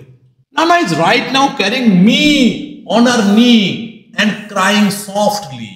নানা এখন আমাকে তার হাঁটুতে বসিয়ে কাঁদছে, চুপচাপ কাঁদছে, মাটরি মাটরি মাটরি, আর বিড়বিড় করে কি সব বলেই চলেছে, বলেই চলেছে, বলেই চলেছে। That's not. Thin legs can also be useful. Thin legs can also be useful. That even though some legs don't have much meat on them to carry hips, they can run. Thin legs can run. Then who knows? বড়রা বড় অদ্ভুত প্রজাতির মানুষ। এই যেমন আমার নানার কথা। এখন আমাকে তার হাঁটুর উপর বসিয়ে রেখে সে কাঁদছে, কাঁদতে কাঁদতে ভিড় করে একই কথা বলে চলেছে। সাওয়ারটা ঘানার একটা স্ল্যাং, যার মানে ইজ দ্যাট সো? এটা কি হতে পারে যে রোগা রোগা পাগুলো এত কাজের, এই রোগা রোগা পাগুলো এত কাজের, যে শুধুমাত্র সন্তানের জন্ম দেওয়া ছাড়াও, ভারী ভারী হিপগুলোকে বয়ে নিয়ে যাওয়া ছাড়াও পায়ের আরও কাজ থাকে, আরও কাজ থাকে। আমাদের এই 7 বছরের বাচ্চা মেয়েটা তার প্রমাণ করে দিল। এগুলো সব বিড় করে চলেছে নানা, পুরো পাল্টে গেল মহিলা। I don't know too much about such things. আমি বাবু ব্যাপার স্যাপার সবটা বুঝতে পারছি না কি ঘটছে। এইটুকু বাচ্চা মেয়ে সে কেন বুঝতে পারছে যে হাজার হাজার নারী যে পুরুষতন্ত্রের দ্বারা এত এত বছর ধরে অত্যাচারিত হয়ে চলেছে, হাজার হাজার নারী যে পুরুষতন্ত্রের দমন পীড়নের শিকার হয়ে চলেছে, সেই হাজার হাজার নারীর মুখে কণ্ঠস্বর তুলে দিতে পারছে একটা 7 বছরের বাচ্চা মেয়ে। নিশ্চয়ই সে ফেমিনিস্ট নয়, সে ফেমিনিজম জানেও না, কিন্তু আজকে হাজার হাজার ফেমিনিস্টের কাছে, হাজার হাজার নারীর কাছে সে একটা example. But that's how I was feeling and thinking all alone. আমিও ভাবছিলাম বসে বসে যে ব্যাপারটা কি হচ্ছে, আমি তো সবটা বুঝতে পারছি না। আমি বোঝার চেষ্টা করছি, ভাবার চেষ্টা করছি, কিন্তু আমি এটুকুটা বুঝতে পারছি নানা পাল্টে গেছে। নানা হঠাৎ করে আমাকে প্রচণ্ড ভালোবাসছে। আমার পা নিয়ে নানার আর কোনো সমস্যা নেই। that surely one should be able to do other things with legs as well as have them because they can support hips that make babies. আর আমি তো এই কথাটা বরাবরই ভাবি, আজকে যে নানা ভাবছে, আমি তো বরাবরই জানতাম এটা। এই ছোট বাচ্চারা জানতো, বড়রা জানতো না। কি জানতাম আমি? যে সন্তানের জন্ম দেওয়া ছাড়া পায়ের আরো কাজ আছে। অনেক সময় অনেক বিষয়ই হয় যেটা একটা ছোট্ট বাচ্চা বোঝে, বাড়ির বড়রা বোঝে না। ওই যে ক্লাস 7 বা ক্লাস 8 9 যে বাচ্চাটার বিয়ে দেওয়ার ব্যবস্থা করা হচ্ছে, সেই বাচ্চারা জানে পড়াশোনা করার প্রচণ্ড দরকার, বাড়ির বড়রা জানে না। তারা জোর করে গিয়ে ওকে বিয়ের পিড়িতে বসায়। Except that I was afraid of saying that sort of thing aloud. শুধুমাত্র আমি ভয় পেতাম এই কথাগুলো জোরে বলতে। শুরুতে আমরা পেয়ে গেছি, বললে হয় ধমকে দেবে, নইলে হেসে উঠে। Because someone would have told me never, never, but never to repeat such words, or else they would have laughed so much at what I had said, they would have cried. আমি কেন বলতাম না? আমি তো জানতাম, তারপর আমি বলতাম না কেন? একটাই মাত্র কারণ ছিল যে হয় আমাকে ধমকে দেওয়া হবে, এরকম কথা আর কখনো না, মানে কখনো না আর মুখ ফুটে উচ্চারণ করবে না, অথবা এত হাসবে সে কেঁদে ফেলবে, শেষমেশ কেঁদে ফেলবে। এই কারণে আমি বলতে চাইতাম না। It's much better this way. This line is very very interesting. তর্ক করার থেকে, চিৎকার করার থেকে, ঝামেলা করার থেকে এক্সাম্পল সেট করা অনেক ভালো। তুমি আজকে হাজার চেষ্টা করো এটা বোঝানোর, যার মধ্যে পেট্রিয়ার্কাল মাইন্ডসেট ঢুকে আছে, যার মধ্যে রন্ধ্রে রন্ধ্রে বিষ ঢুকে আছে, তাকে হাজার বোঝানোর চেষ্টা করো যে একটা মেয়েও অনেক কিছু অ্যাচিভ করতে পারে, সে বুঝবে না। একটা এক্সাম্পল সেট করো, তার না বুঝে আর কোনো উপায় থাকবে না, না বোঝার কোনো সুযোগই থাকবে না তার। To have acted it out to show them, although I could not have planned it. যে আমার এটা মনে হচ্ছে এটাই ভালো হলো যে ওদের সঙ্গে চিৎকার চেঁচামেচি ঝগড়া ঝামেলা না করে আমি একটা এক্সাম্পল সেট করলাম। হ্যাঁ, এটা নয় যে আমি প্ল্যান করে করেছি, কিন্তু এটাই বেস্ট হলো। To have acted it out to show them, তাদের সামনে আমি প্রমাণ করে দিলাম যে এই লিক রোগা পাগুলোর কত বড় ভূমিকা থাকতে পারে। Although I could not have planned it, যদি আমি এটা প্ল্যান করে করিনি। এই 7 বছরের বাচ্চা কি আর প্ল্যান করবে? অ্যাজ ফর মাই মাদার, আর আমার মায়ের কথা বলি, she has been speechless as usual. আমার মা বরাবরের মতোই চুপ করে আছে। একদিন মা চুপ করে থাকতো, নানার সামনে কথা বলতে পারতো না বলে। আজ মা চুপ করে আছে আমার প্রতি ভালোবাসায়, আবেগে, যে আমার যে অপূর্ণ স্বপ্ন, নিশ্চিতভাবে সেই স্বপ্ন এইবার আমার মেয়ে পূরণ করবে। এটাই মায়ের জীবনের সব থেকে বড় স্বপ্ন। আশা করি গল্পটা তোমাদের সবারই ভালো লাগলো, এবং যেটা বলছিলাম, মেয়েরা নিশ্চিতভাবে এখান থেকে মোটিভেটেড হবে, আর ছেলেরাও মেয়েদেরকে অবশ্যই তোমরা রেসপেক্ট করো। ক্রিজ ম্যাটেরিয়ালগুলো যতটুকু বিষ ঢুকিয়েছিল সেটাকে ছুঁড়ে ফেলে দেবে।